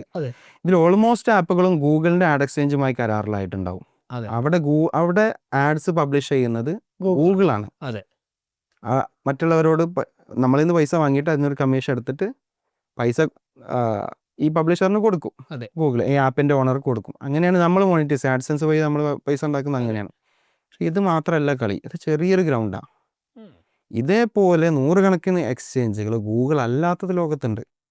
അതിലേക്ക് ട്രില്യൺ മില്യൺ കണക്കിന് വെബ്സൈറ്റുകൾ വേറെ ഉണ്ട്. അതിലെല്ലാം ആഡ്സ് കാണിക്കാനുള്ള സ്പേസ് ഉണ്ട്. ഈ ആഡ്സിൽ ഓരോ കസ്റ്റമറും എപ്പോൾ എവിടെ പ്രത്യക്ഷപ്പെടും എന്നുള്ള പ്രിഡിക്ഷൻ അനാലിസിസ് അവരുടെ കയ്യിലുണ്ട്. ഇത് വെച്ചിട്ട് ഇവർ ഓപ്ഷൻസ് നടത്തുന്നു. ഈ ഓപ്ഷൻസിൽ അഡ്വർടൈസിന് പങ്കെടുക്കാനുള്ള പ്ലാറ്റ്ഫോമാണ് DSP എന്ന് പറയുന്നത്. ഗൂഗിളിൻ്റെ DSP ആണ് ഗൂഗിൾ TV 360. അതിൽ നമുക്ക് വീഡിയോസുകൾ പബ്ലിഷ് ചെയ്യാം, ബാനേഴ്സ് പബ്ലിഷ് ചെയ്യാം, നാറ്റീവ് ആഡ്സ്. നമുക്കറിയാലോ, നാറ്റീവ് ആഡ്സ് എന്ന് പറഞ്ഞു കഴിഞ്ഞാൽ നമുക്കൊരു ഡോക്യുമെൻ്റ് വായിക്കുന്ന സമയത്ത് നമുക്ക് കാണാം അതേപോലത്തെ ഒരു ന്യൂസ് പുറത്ത് കാണാൻ പറ്റും. പക്ഷെ അത് ന്യൂസ് അല്ല, ശരിക്കും അത് ആഡാണ്. പക്ഷെ നമ്മൾ അതേപോലെ തോന്നിക്കുന്ന രീതിയിലുള്ള ആഡ്സ് ആയിരിക്കും. പിന്നെ നമ്മൾ ഓഡിയോ ആഡ്സ്, പിന്നെ CTV ആഡ്സ്. CTV എന്ന് പറഞ്ഞു കഴിഞ്ഞാൽ OTT പ്ലാറ്റ്ഫോമുകളിലും ഒക്കെ നമ്മുടെ ആഡ്സ് കാണിക്കുക എന്നുള്ളതാണ്. പിന്നെ DOH അഥവാ out of home billboards ഉണ്ടല്ലോ, ഡിജിറ്റൽ ബിൽ ബോർഡ്സ് ഉണ്ടല്ലോ. ഈ ബിൽ ബോർഡ്സിലിപ്പോൾ ഹൈലൈറ്റ് മുമ്പിലുള്ള ബിൽ ബോർഡ്സ്, അങ്ങനെയുള്ള ബിൽ ബോർഡ്സിലൊക്കെ ബീച്ചിലെ billboard digital billboard, അവിടെ വീഡിയോ പ്ലേ ചെയ്യുന്നുണ്ടാവും. ചിലപ്പോൾ ഒരു പെൻഡ്രൈവ് ആയിരിക്കും. പക്ഷേ ഇങ്ങനെയുള്ള ബിൽ ബോർഡ്സിലായിട്ടെല്ലാം ആഡ്സ് പബ്ലിഷ് ചെയ്യാൻ ഒരു നെറ്റ്വർക്ക് ഉണ്ടായാലും എങ്ങനെ ഉണ്ടാകും? ഒരു സെർവർ, ആ സെർവർ കൊടുക്കുന്ന ആഡാണ് ഈ ബിൽ ബോർഡിലെല്ലാം കാണിക്കുക. ഇതിനെയാണ് ഡിജിറ്റൽ ഔട്ട് ഓഫ് ഹോം അഥവാ DOH എന്ന് പറയാം. ഓക്കെ, ഈ ഇപ്പോൾ നിങ്ങൾക്ക് അറിയാമോ, ഇപ്പോൾ ദുബായിലേക്ക് പോയാൽ എന്തായാലും കാണാം, ഈ ദുബായ് മാളിൻ്റെ ഉള്ളിലൊക്കെ ഉള്ള ബിൽ ബോർഡുകൾ ഓരോ ബ്രാൻഡ്സിൻ്റെ കാണും. ആ ബിൽ ബോർഡ്സിനൊക്കെ നിങ്ങൾ ശരിക്കും ശ്രദ്ധിച്ച ഒരു സെൻസർ കാണാം അവിടെ. അഥവാ ആ ബിൽ ബോർഡിന് മുമ്പിൽ ആരാണ് എത്ര ആൾക്കാർ വന്ന് നിൽക്കുന്നുണ്ട്, അവർ എത്ര സെക്കൻഡ് ആ ബോർഡിലേക്ക് നോക്കുന്നുണ്ട്, അതനുസരിച്ച് ഇംപ്രഷൻ കൗണ്ട് ചെയ്യുന്നുണ്ട്. ഫേസ്ബുക്ക് ആഡ്സിന് ഇംപ്രഷൻ കൗണ്ട് ചെയ്യുന്ന പോലെ അത്ര അഡ്വാൻസ്ഡ് ടെക്നോളജിയാണ്.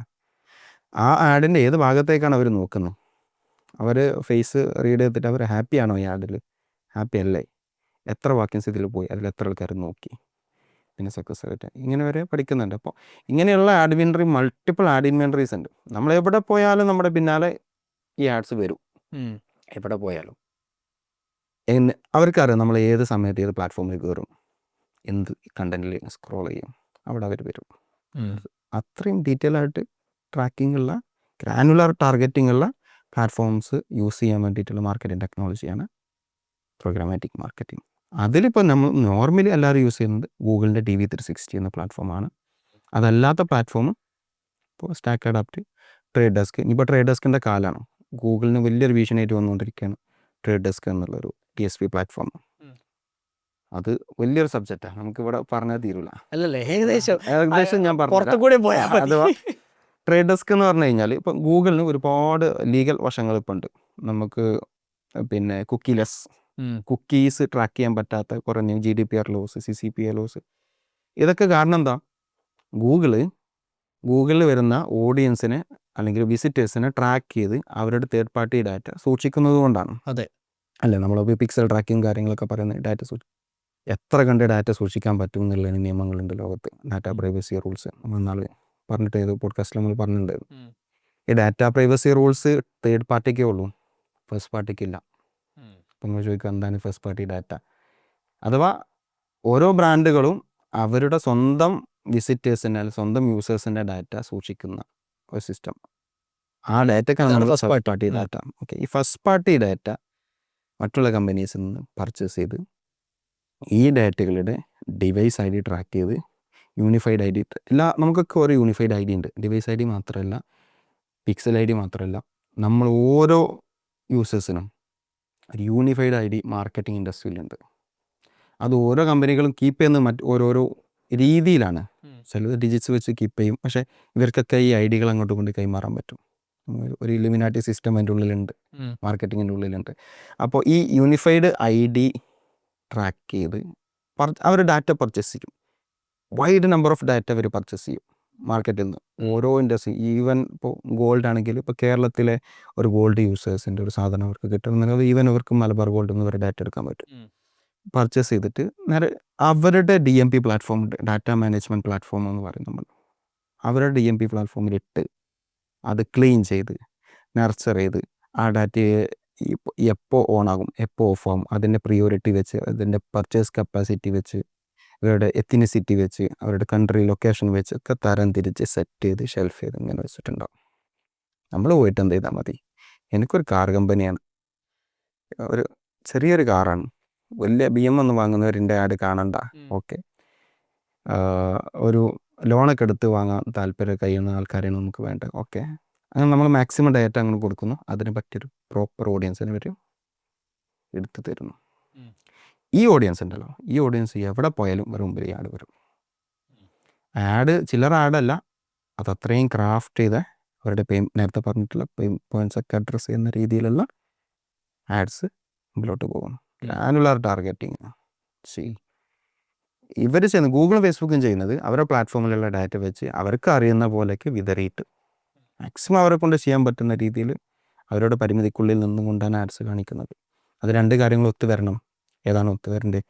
ഒന്ന്, ഈ പ്ലാറ്റ്ഫോമിൽ നമ്മൾ കയറണം. ആ കയറുന്ന സമയത്ത് ഈ ആഡ് കാണിക്കാൻ പറ്റണം. അങ്ങനെ കാണിക്കാനുള്ള നല്ല ക്രിയേറ്റീവ്സ് ആര് തരണം? നമ്മൾ ഫേസ്ബുക്കിന് കൊടുക്കണം. അതെ. എത്രയൊക്കെ കൊടുത്തു കഴിഞ്ഞാലാണ് ആ വരുന്ന യൂസറിന് ഫേസ്ബുക്കിൽ കയറുമ്പോൾ ഒരു സാറ്റിസ്ഫൈഡ് എക്സ്പീരിയൻസ് ഉണ്ടാവുള്ളൂ, റെലവൻസ് കിട്ടുള്ളൂ. ഇത് റെലവൻസ് ആയാലാണ് ഈ യൂസർ നാളെയും വരുള്ളൂ. അങ്ങനെ ആയാലാണ് ആ പ്ലാറ്റ്ഫോം നിന്ന് പോവുള്ളൂ. കറക്റ്റ്. അപ്പോൾ അത് മൊത്തത്തിലുള്ള ഒരു സൈക്കിളാണിത്. ഇത്രയും കാര്യങ്ങൾ പരിഗണിച്ചിട്ട് വേണം. അതുകൊണ്ടാണ് ഫേസ്ബുക്ക് ഇത്രയും റെസ്ട്രിക്ഷൻസ്, ആഡ് അക്കൗണ്ട് ഡിസേബിൾ ആകുന്നു കാര്യങ്ങൾ. നമ്മളെ കൊണ്ട് അവർക്ക് പണി കിട്ടും തോന്നി കഴിഞ്ഞാൽ നമുക്ക് പണി തരും, നിങ്ങൾ അഡ്വർടൈസിങ് ചെയ്യണ്ട, നമുക്ക് പണി ചെയ്യാം എന്നുള്ളത് മനസ്സിലാക്കി ബ്ലോക്ക് ചെയ്യുന്നത്. അത് അവർക്കൊരു റൂൾ ഉണ്ട്. അവർ വരുന്ന ഓഡിയൻസ് എന്ത് എക്സ്പീരിയൻസ് ചെയ്യണം എന്നുള്ള അവരുടെ ഓഡിയൻസിനെ കുറിച്ച് അവർ ഭയങ്കര കൺസേൺ ആണ്. നമ്മളെ ഓഡിയൻസിനെ കുറിച്ച് നമ്മൾ കൺസേൺ ആണല്ലോ, അതേപോലെ അവരുടെ ഓഡിയൻസിനെ കുറിച്ച് അവർ കൺസേൺ ആണ്. കറക്റ്റ്, ശരിയാണ്. അവർ എന്ത് കൺസ്യൂം ചെയ്യണം എന്നുള്ളത് ഇവർ പ്രഡിക്റ്റ് ചെയ്യാൻ പറ്റും. കറക്റ്റ്. അവിടെ വരെയൊക്കെ ഡൈവേർട്ട് ചെയ്ത് പോകത്തെ ചിന്ത. ഓക്കെ, ഇപ്പോൾ നമ്മൾ ഫുള്ള് ഡിസ്കസ് ചെയ്ത് പെയ്ഡ് ആഡ്സിനെ കുറിച്ചാണ്. ഇതിൻ്റെ അകത്ത് ഇപ്പോൾ ഓർഗാനിക് കണ്ടന്റ് ഭയങ്കര സംഭവമാണല്ലോ. അതെങ്ങനെയാണ് അതിൻ്റെ അകത്തേക്ക് മാപ്പ് ചെയ്യേണ്ടത്? ഈ പെയ്ഡ് ആഡ്സ് വെച്ചിട്ട് മാത്രം ഇ കൊമേഴ്സ് സ്റ്റോർ റൺ ചെയ്യാൻ പറ്റുമോ, അല്ലെങ്കിൽ ഓർഗാനിക് വേണോ? എന്താണ് ശരിക്കും നിങ്ങളൊരു അഭിപ്രായത്തിൽ എന്താണ് അവിടെ നടക്കുന്നത്, അല്ലെങ്കിൽ എന്താണ് വേണ്ടത്? ഇതും വലിയ ടോപ്പിക്കാണ് ശരിക്കും പറയുകയാണെങ്കിൽ. നിങ്ങൾ പുറത്തുകൂടെ സംസാരിച്ചാൽ അല്ലെങ്കിൽ തീരൂല. അതാണ് പറഞ്ഞത്. ഇതൊക്കെ ക്ലാസ്സിൽ പറയുന്ന കാര്യങ്ങളാണ്. ഈ ഓർഗാനിക് എന്ന് പറയുമ്പോൾ നമുക്ക് 2 രീതിയിൽ നെൽകൃഷി ചെയ്യാം. ഒന്ന് പണ്ടത്തെ പോലെ പാട്ടും ഒക്കെ പാടി, പാടവരമ്പത്തിരുന്ന നാടൻ പാട്ടൊക്കെ പാടി ഒരു നെല്ലൊക്കെ നട്ട് ദിവസങ്ങളെടുത്ത് മാസങ്ങളെടുത്ത് നെല്ല് കൊയ്യാം. ഓക്കെ, നമുക്ക് തിരക്കില്ലെങ്കിൽ, മാർക്കറ്റിൽ ഡിമാൻഡ് ഇല്ലെങ്കിൽ, ഓക്കെ, അല്ലെങ്കിൽ നമുക്ക് പ്രശ്നങ്ങളില്ലെങ്കിൽ, നാട്ടിൽ പട്ടിണിയാണ് കുട്ടികൾ, നമ്മളെങ്ങനെ നെല്ലിടും? ഈ പാട്ടും പാടി ദിവസങ്ങളെടുത്തിട്ട് നെല്ല് ആയിട്ട് വരുമ്പോഴേക്ക് ജനത അവിടെ ഉണ്ടാവില്ല. അവിടെ സ്വാഭാവികമായിട്ടും മനുഷ്യരാശി ഒരു ഇതിന് ശ്രമിക്കും. ഇതെങ്ങനെ സ്പീഡാക്കാം, അതെ, ഇതെങ്ങനെ ഫാസ്റ്റാക്കാം, ആളുകളുടെ അധ്വാനം മാക്സിമം എങ്ങനെ കുറക്കാം, എങ്ങനെ മെഷീനറീസ് യൂസ് ചെയ്യാം. ഇങ്ങനെയാണ് നമ്മളൊക്കെ ഡെവലപ്പ് ചെയ്ത് വരുന്നത്. ഇങ്ങനെ തന്നെയാണ് മാർക്കറ്റിംഗ് ഡെവലപ്പ് ചെയ്ത് വന്നത്. ലോകത്ത് ആദ്യത്തെ അഡ്വർടൈസിങ് ഏതാണെന്ന് അറിയോ? നമ്മൾ ആ വെബിനാറിൽ പറഞ്ഞിരുന്നു. അഥവാ ലോകത്ത് ആദ്യത്തെ അഡ്വർടൈസിങ് വോക്സ് വാഗൻ്റെ ബീറ്റിൽ എന്നുള്ളൊരു മോഡൽ US വന്ന സമയത്ത്, അഥവാ ജർമ്മനിയിലാണ് ഫസ്റ്റായിട്ട് വന്നത്. ഹിറ്റ്ലറാണ് ഈ കാർ ഉണ്ടാക്കാൻ പറഞ്ഞത്. മാർക്കറ്റിങ്ങിന് കാരണക്കാരനായ ഒരു മുതലാണ് ഹിറ്റ്ലർ. അഥവാ ഹിറ്റ്ലർ ഈ വോക്സ് വാഗൻ്റെ അയാളോട്, ഓണറോട് പറഞ്ഞത് ഒരു കാർ ഉണ്ടാക്കണം, അത് ചെറുതായിരിക്കണം, അടുത്ത സെക്കൻഡ് വാർ വരുന്നതിന് മുന്നേ ചെറിയ കാറുകളായിരിക്കും നമ്മുടെ കയ്യിലുണ്ടായിരുന്നത്. വലിയ കാറുകളെ യുദ്ധത്തിൽ, വലിയ ടാങ്കുകളായിട്ട് യുദ്ധത്തിന് പോകുമ്പോൾ നമ്മൾ പെട്ടെന്ന് നോട്ട് ചെയ്യുന്നുണ്ട്, ശത്രുക്കൾക്ക് അറ്റാക്ക് ചെയ്യാൻ പറ്റുന്നുണ്ട്, അത് നമുക്ക് പണിയാണ്. പെട്ടെന്ന് കുറഞ്ഞ സമയം കൊണ്ട് നുഴഞ്ഞു കയറാൻ പറ്റുന്ന കാറുകൾ വരണം നമ്മുടെ സൈന്യത്തിൽ. അങ്ങനെയാണ് വോക്സ് വാഗൻ എന്ത് ചെയ്യുന്നത്, ബീറ്റിൽ നിന്നുള്ള, വണ്ട് എന്നാണ് അർത്ഥം, ബീറ്റിൽ നിന്നുള്ള കാർ വരുന്നത്. അത് നുഴഞ്ഞു കയറാം. ബീറ്റിൽ വണ്ട് ചെറുത്, അതാണ് കണ്ണിൽ പെടൂല. ഒന്നോ രണ്ടോ പട്ടാളക്കാർക്ക് ചെയ്യും. ഒരുപാട് വണ്ടികൾക്ക് ചെറിയ റോട്ടിലൂടെ വരെ സഞ്ചരിച്ചിട്ട് ഇപ്പോൾ ശത്രുക്കളടുത്ത് എത്താൻ പറ്റുന്ന രീതിയിൽ ഉദ്ദേശിച്ചതാണ്. പുള്ളിയുടെ ഡാറ്റ ഡ്രൈവനാണ് അവിടെ യൂസ് ചെയ്തത്. അപ്പോൾ അത് വന്നു, അത് ഫേമസ് ആയി. രണ്ടാം ലോകയുദ്ധത്തിൽ ജർമ്മനി പൊട്ടി, കാർ അവിടെ ഉണ്ടല്ലോ എന്തായാലും, അത് ജനങ്ങൾക്ക് യൂസ് ചെയ്യാൻ തുടങ്ങി. അങ്ങനെ പീപ്പിൾസ് കാർ എന്നുള്ള പേരിലാണ് പിന്നെ അത് അറിയപ്പെടുന്നത്. ജനങ്ങൾക്ക് അത് ഇഷ്ടമായി, ജർമ്മൻസിന് അത് ഇഷ്ടമായി. ചെറിയ കാർ, ഓക്കെ, കൊള്ളാം, എല്ലാ ഫാമിലിക്കും കാർ അഫോർഡ് ചെയ്യാം. പണ്ട് ഇവിടെ ഞാനും ഇറങ്ങിയ സമയത്ത് ഉണ്ടായിരുന്നൊരു ഫീലില്ല, ആ ഫീലാണ് അന്ന് 1945 ആ സമയത്ത് കാലഘട്ടത്തിൽ ഉണ്ടാകും. വോക്സ് വാഗൻ ഈ കാറിനെയും കൊണ്ട് അമേരിക്കൻ മാർക്കറ്റിലോട്ട് വരികയാണ്. ഓക്കെ, അന്ന് അമേരിക്കയിലുള്ള കാറുകളൊക്കെ ഫോർഡിൻ്റെ കാറുകളാണ്. അതെ, വമ്പൻ നീണ്ട് നിവർന്ന ഉയരമുള്ള കാർസ്. അന്നത്തെ അമേരിക്കൻ ഹോളിവുഡ് മൂവികളിലൂടെ ആളുകളുടെ മനസ്സിൽ ഇഷ്ടം കയറി പറ്റിയ കാറുകളാണ് അതൊക്കെ. വമ്പൻ കാറുകൾ, വലിയതിനോടും മികച്ചതിനോടും ഉയരങ്ങളോടും താല്പര്യമുള്ള ഒരു ജനതയാണ് കോൾഡ് വാർ നടക്കുന്ന സമയത്ത് അന്ന് അമേരിക്കയിലുള്ളത്. ആ സമയത്താണ് അവരുടെ ശത്രുക്കളുടെ കൂട്ടത്തിലുള്ള ഒരു രാജ്യത്തെ ജർമ്മൻ കാറ് അമേരിക്കൻ മാർക്കറ്റ് പിടിക്കാൻ പറ്റുന്നത്. മനസ്സിലായോ? ഈ സംഭവം എങ്ങനെ ടാക്ക് ചെയ്യും? അവർ 10 വർഷത്തോളം, അത് 1949-59 വരെ US നിന്നു, സെയിൽ നടക്കുന്നില്ല. അവിടെയുള്ള ജർമ്മൻസ് അവരുള്ള ആളുകൾക്ക് വിശ്വസിക്കാൻ, അക്സെപ്റ്റ് ചെയ്യാൻ പറ്റില്ല. ചെറിയ കാറുകൊണ്ട് എന്ത് നടക്കാണ്? ചെറിയ കാറിനില്ലാത്ത കുറ്റങ്ങളില്ല, ഇത് നടക്കുന്ന പരിപാടിയല്ല എന്നുള്ള. മാർക്കറ്റ് ഭയങ്കര ഓപ്പോസിറ്റാണ്. അതിൻ്റെ അന്നത്തെ ഫോക്സ് വാഗൻ്റെ മാർക്കറ്റിംഗ് ഹെഡ്, ചെയർമാനായിട്ട് കോളച്ച് ആട്ടോ എന്ന് പറഞ്ഞിട്ടൊരു വ്യക്തി, എനിക്ക് കറക്റ്റ് പേര് ഓർമ്മല്ല. പുള്ളി ഇത് ക്രാക്ക് ചെയ്യാൻ തീരുമാനിച്ചു. പുള്ളി ചെറിയ കാറല്ലേ മാർക്കറ്റിൽ, ചെറിയ കാർ ആളുകൾ വാങ്ങണമെങ്കിൽ എന്ത് ചെയ്യണം? ആളുകൾ ചെറുതിനെ ഇഷ്ടപ്പെട്ട് തുടങ്ങണം. ആളുകൾ ചെറുതിനെ ഇഷ്ടപ്പെട്ട് തുടങ്ങണമെങ്കിൽ ചെറുതിലും കാര്യം നടക്കും എന്നുള്ളത് ആളുകൾക്ക് മനസ്സിലാവണം. എന്നാലാണ് ചെറിയ കാര്യങ്ങൾ ഇഷ്ടപ്പെടുള്ളൂ. അങ്ങനെ ഫസ്റ്റായിട്ടാണ് ഫോക്സ് വാഗൺ 1959 എൻ്റെ ഓർമ്മ ഒരു പോസ്റ്റർ ഇറക്കി. ആ പോസ്റ്റർ വേണമെങ്കിൽ ഞാൻ അയച്ചുതരാം. അത് നമ്മളെ വെബിനാറിൽ കാണിച്ചിട്ടുണ്ട്. അതിൻ്റെ അകത്ത് നമുക്ക് കാണിക്കാം. അതെ, അത് വോക്സ് വാഗൻ്റെ ബീറ്റിൽ എന്ന് പറഞ്ഞിട്ടുള്ളൊരു മോഡൽ. അത് കൊടുത്തൊരു ക്യാപ്ഷൻ എന്താണെന്നറിയോ? Think small. അന്ന് ഇവർ തിങ്ക് ബിഗ് എന്ന് പറഞ്ഞിരുന്ന ഒരു കമ്മ്യൂണിറ്റിന് മുമ്പിൽ പോയിട്ടാണ് വോക്സ് വാഗൺ എന്ത് ചെയ്യുന്നത്? തിങ്ക് സ്മോൾ എന്ന് പറഞ്ഞിരുന്നത്. അതിനടിയിൽ കുറച്ച് കാരണങ്ങളൊക്കെ എഴുതി. എല്ലാവരും ബിഗ്ഗായിട്ട് ചിന്തിച്ച് തുടങ്ങുന്നത് ചെറിയ കാര്യങ്ങൾക്കും ചെറുതിനും സമൂഹത്തിൽ സ്പേസ് ഉണ്ട്, ചെറിയ ചിന്തകൾക്ക് സ്പേസ് ഉണ്ട്, ചെറിയ കാര്യങ്ങൾക്ക് സ്പേസ് ഉണ്ട്. അങ്ങനെ തിങ്ക് സ്മോൾ എന്നുള്ള ആഡാണ് അതിൽ കാണിക്കുന്നത്. അപ്പോൾ വലിയൊരു ന്യൂസ് പേപ്പറിൻ്റെ ഒരു മാഗസീൻ്റെ ഒരു പേജിലും ചെറിയൊരു സ്പോട്ട് മാത്രം കാർ കൊടുത്തിട്ട് ചെറുതിലേക്ക് ഫോക്കസ് കൊണ്ടുവരാൻ വേണ്ടിയിട്ട് അതിൻ്റെ താഴെ വലിയൊരു കോപ്പി ചെയ്തിട്ട്, ആ ആഡ് കോപ്പിക്ക് വേൾഡ് ഫേമസ് സ്റ്റഡി നടത്തുന്ന അഥവാ മാർക്കറ്റിംഗ് അക്കാഡമിക്ക് ഇപ്പോഴും സ്റ്റഡി നടത്തുന്നതാണ്. അതിൽ നിങ്ങൾക്ക് ആ ഇമേജിൽ കണ്ടാൽ അറിയാം. സാധാരണ ഒരു ലോഗോ കൊടുക്കുക ഇവിടെ ഒരു പോസ്റ്ററിൽ ഒരു മുകളിലോ അല്ലെങ്കിൽ ബ്ലാങ്ക് സ്പേസിലോ ഒക്കെയാണ് കൊടുക്കുക. സെൻറ്ററിൽ ഒക്കെയാണ് കൊടുക്കുക ഈ ലോഗോ, വോക്സ് വാഗൻ്റെ ലോഗോ കൊടുക്കുക. അതിൽ അന്നേ വരെ അഡ്വർടൈസിങ്ങിൽ കുറച്ച് കാലമായിട്ട് അഡ്വർടൈസിങ് വന്നിട്ട്, പക്ഷെ അപ്പോഴേക്കും തന്നെ പാറ്റേൺസ് തെറ്റിക്കാൻ തുടങ്ങി ഇവർ. ഓക്കെ, അപ്പോൾ പാറ്റേൺസ് തെറ്റിച്ചിട്ട് ആ തിങ്ക് സ്മോൾ എന്നുള്ള പോസ്റ്ററിൽ ആ ആഡിൽ ലോഗോ കൊടുത്തിട്ടുള്ള ഈ കോപ്പിൻ്റെ ഇടയിലാണ്, കോപ്പി ഇങ്ങനെ എഴുതി വെച്ചതിൻ്റെ ഇടയിലാണ് ഇവരെന്ത് ചെയ്യുന്നത്? ഈ ലോഗോ കൊണ്ട്. അതന്നെ അവരുടെ പാറ്റേൺ ബ്രേക്കിംഗ് തോട്ടാണ്, ശ്രദ്ധിക്കപ്പെടും. ഞാൻ പറഞ്ഞത് അഡ്വർടൈസിങ് എന്ന് പറയുന്നത് ജസ്റ്റ് സ്പെസിഫിക് ഒരു അക്വിസിഷന് വേണ്ടി അല്ലെങ്കിൽ സ്പെസിഫിക് ഔട്ട്കംസിന് വേണ്ടി നമ്മളൊരു പ്രൊമോഷൻ ചെയ്യുന്നതിനാണ് നമ്മൾ അഡ്വർടൈസിങ് മാറാം. എപ്പോഴാണ് അത് മാർക്കറ്റിങ്ങിലോട്ട് മാറുന്നത്? When we have A long term concept and vision. അപ്പോൾ ലോങ് ടേം കൺസെപ്റ്റ് ആൻഡ് വിഷന് വേണ്ടിയിട്ട് നമ്മൾ പ്രൊമോഷൻ ചെയ്യുമ്പോഴാണ് അഡ്വർടൈസിങ് നേരെ അത് മാർക്കറ്റിംഗ് ING ഫോമിലോട്ട് സാധനം മാറുന്നത്. മനസ്സിലായോ? മാർക്കറ്റ് എന്നാണ് മാർക്കറ്റിലോട്ട് എത്തിക്കുന്ന ചടങ്ങ്. മനസ്സിലായോ? അപ്പോൾ അങ്ങനെയാണ് ഈ സാധനം ഉരുത്തിരുന്നത്. പക്ഷേ വോക്സ് വാഗൺ അവിടെ നിർത്തിയിട്ടില്ല. ബീറ്റിലിൻ്റെ ക്യാമ്പയിൻ അവിടെ അതാ ഞാൻ പറഞ്ഞത്. മാർക്കറ്റിംഗ് എന്ന് പറയുമ്പോൾ അവിടെ വരുന്ന ഒരു നെക്സ്റ്റ് വാക്കാണ് ക്യാമ്പയിൻ.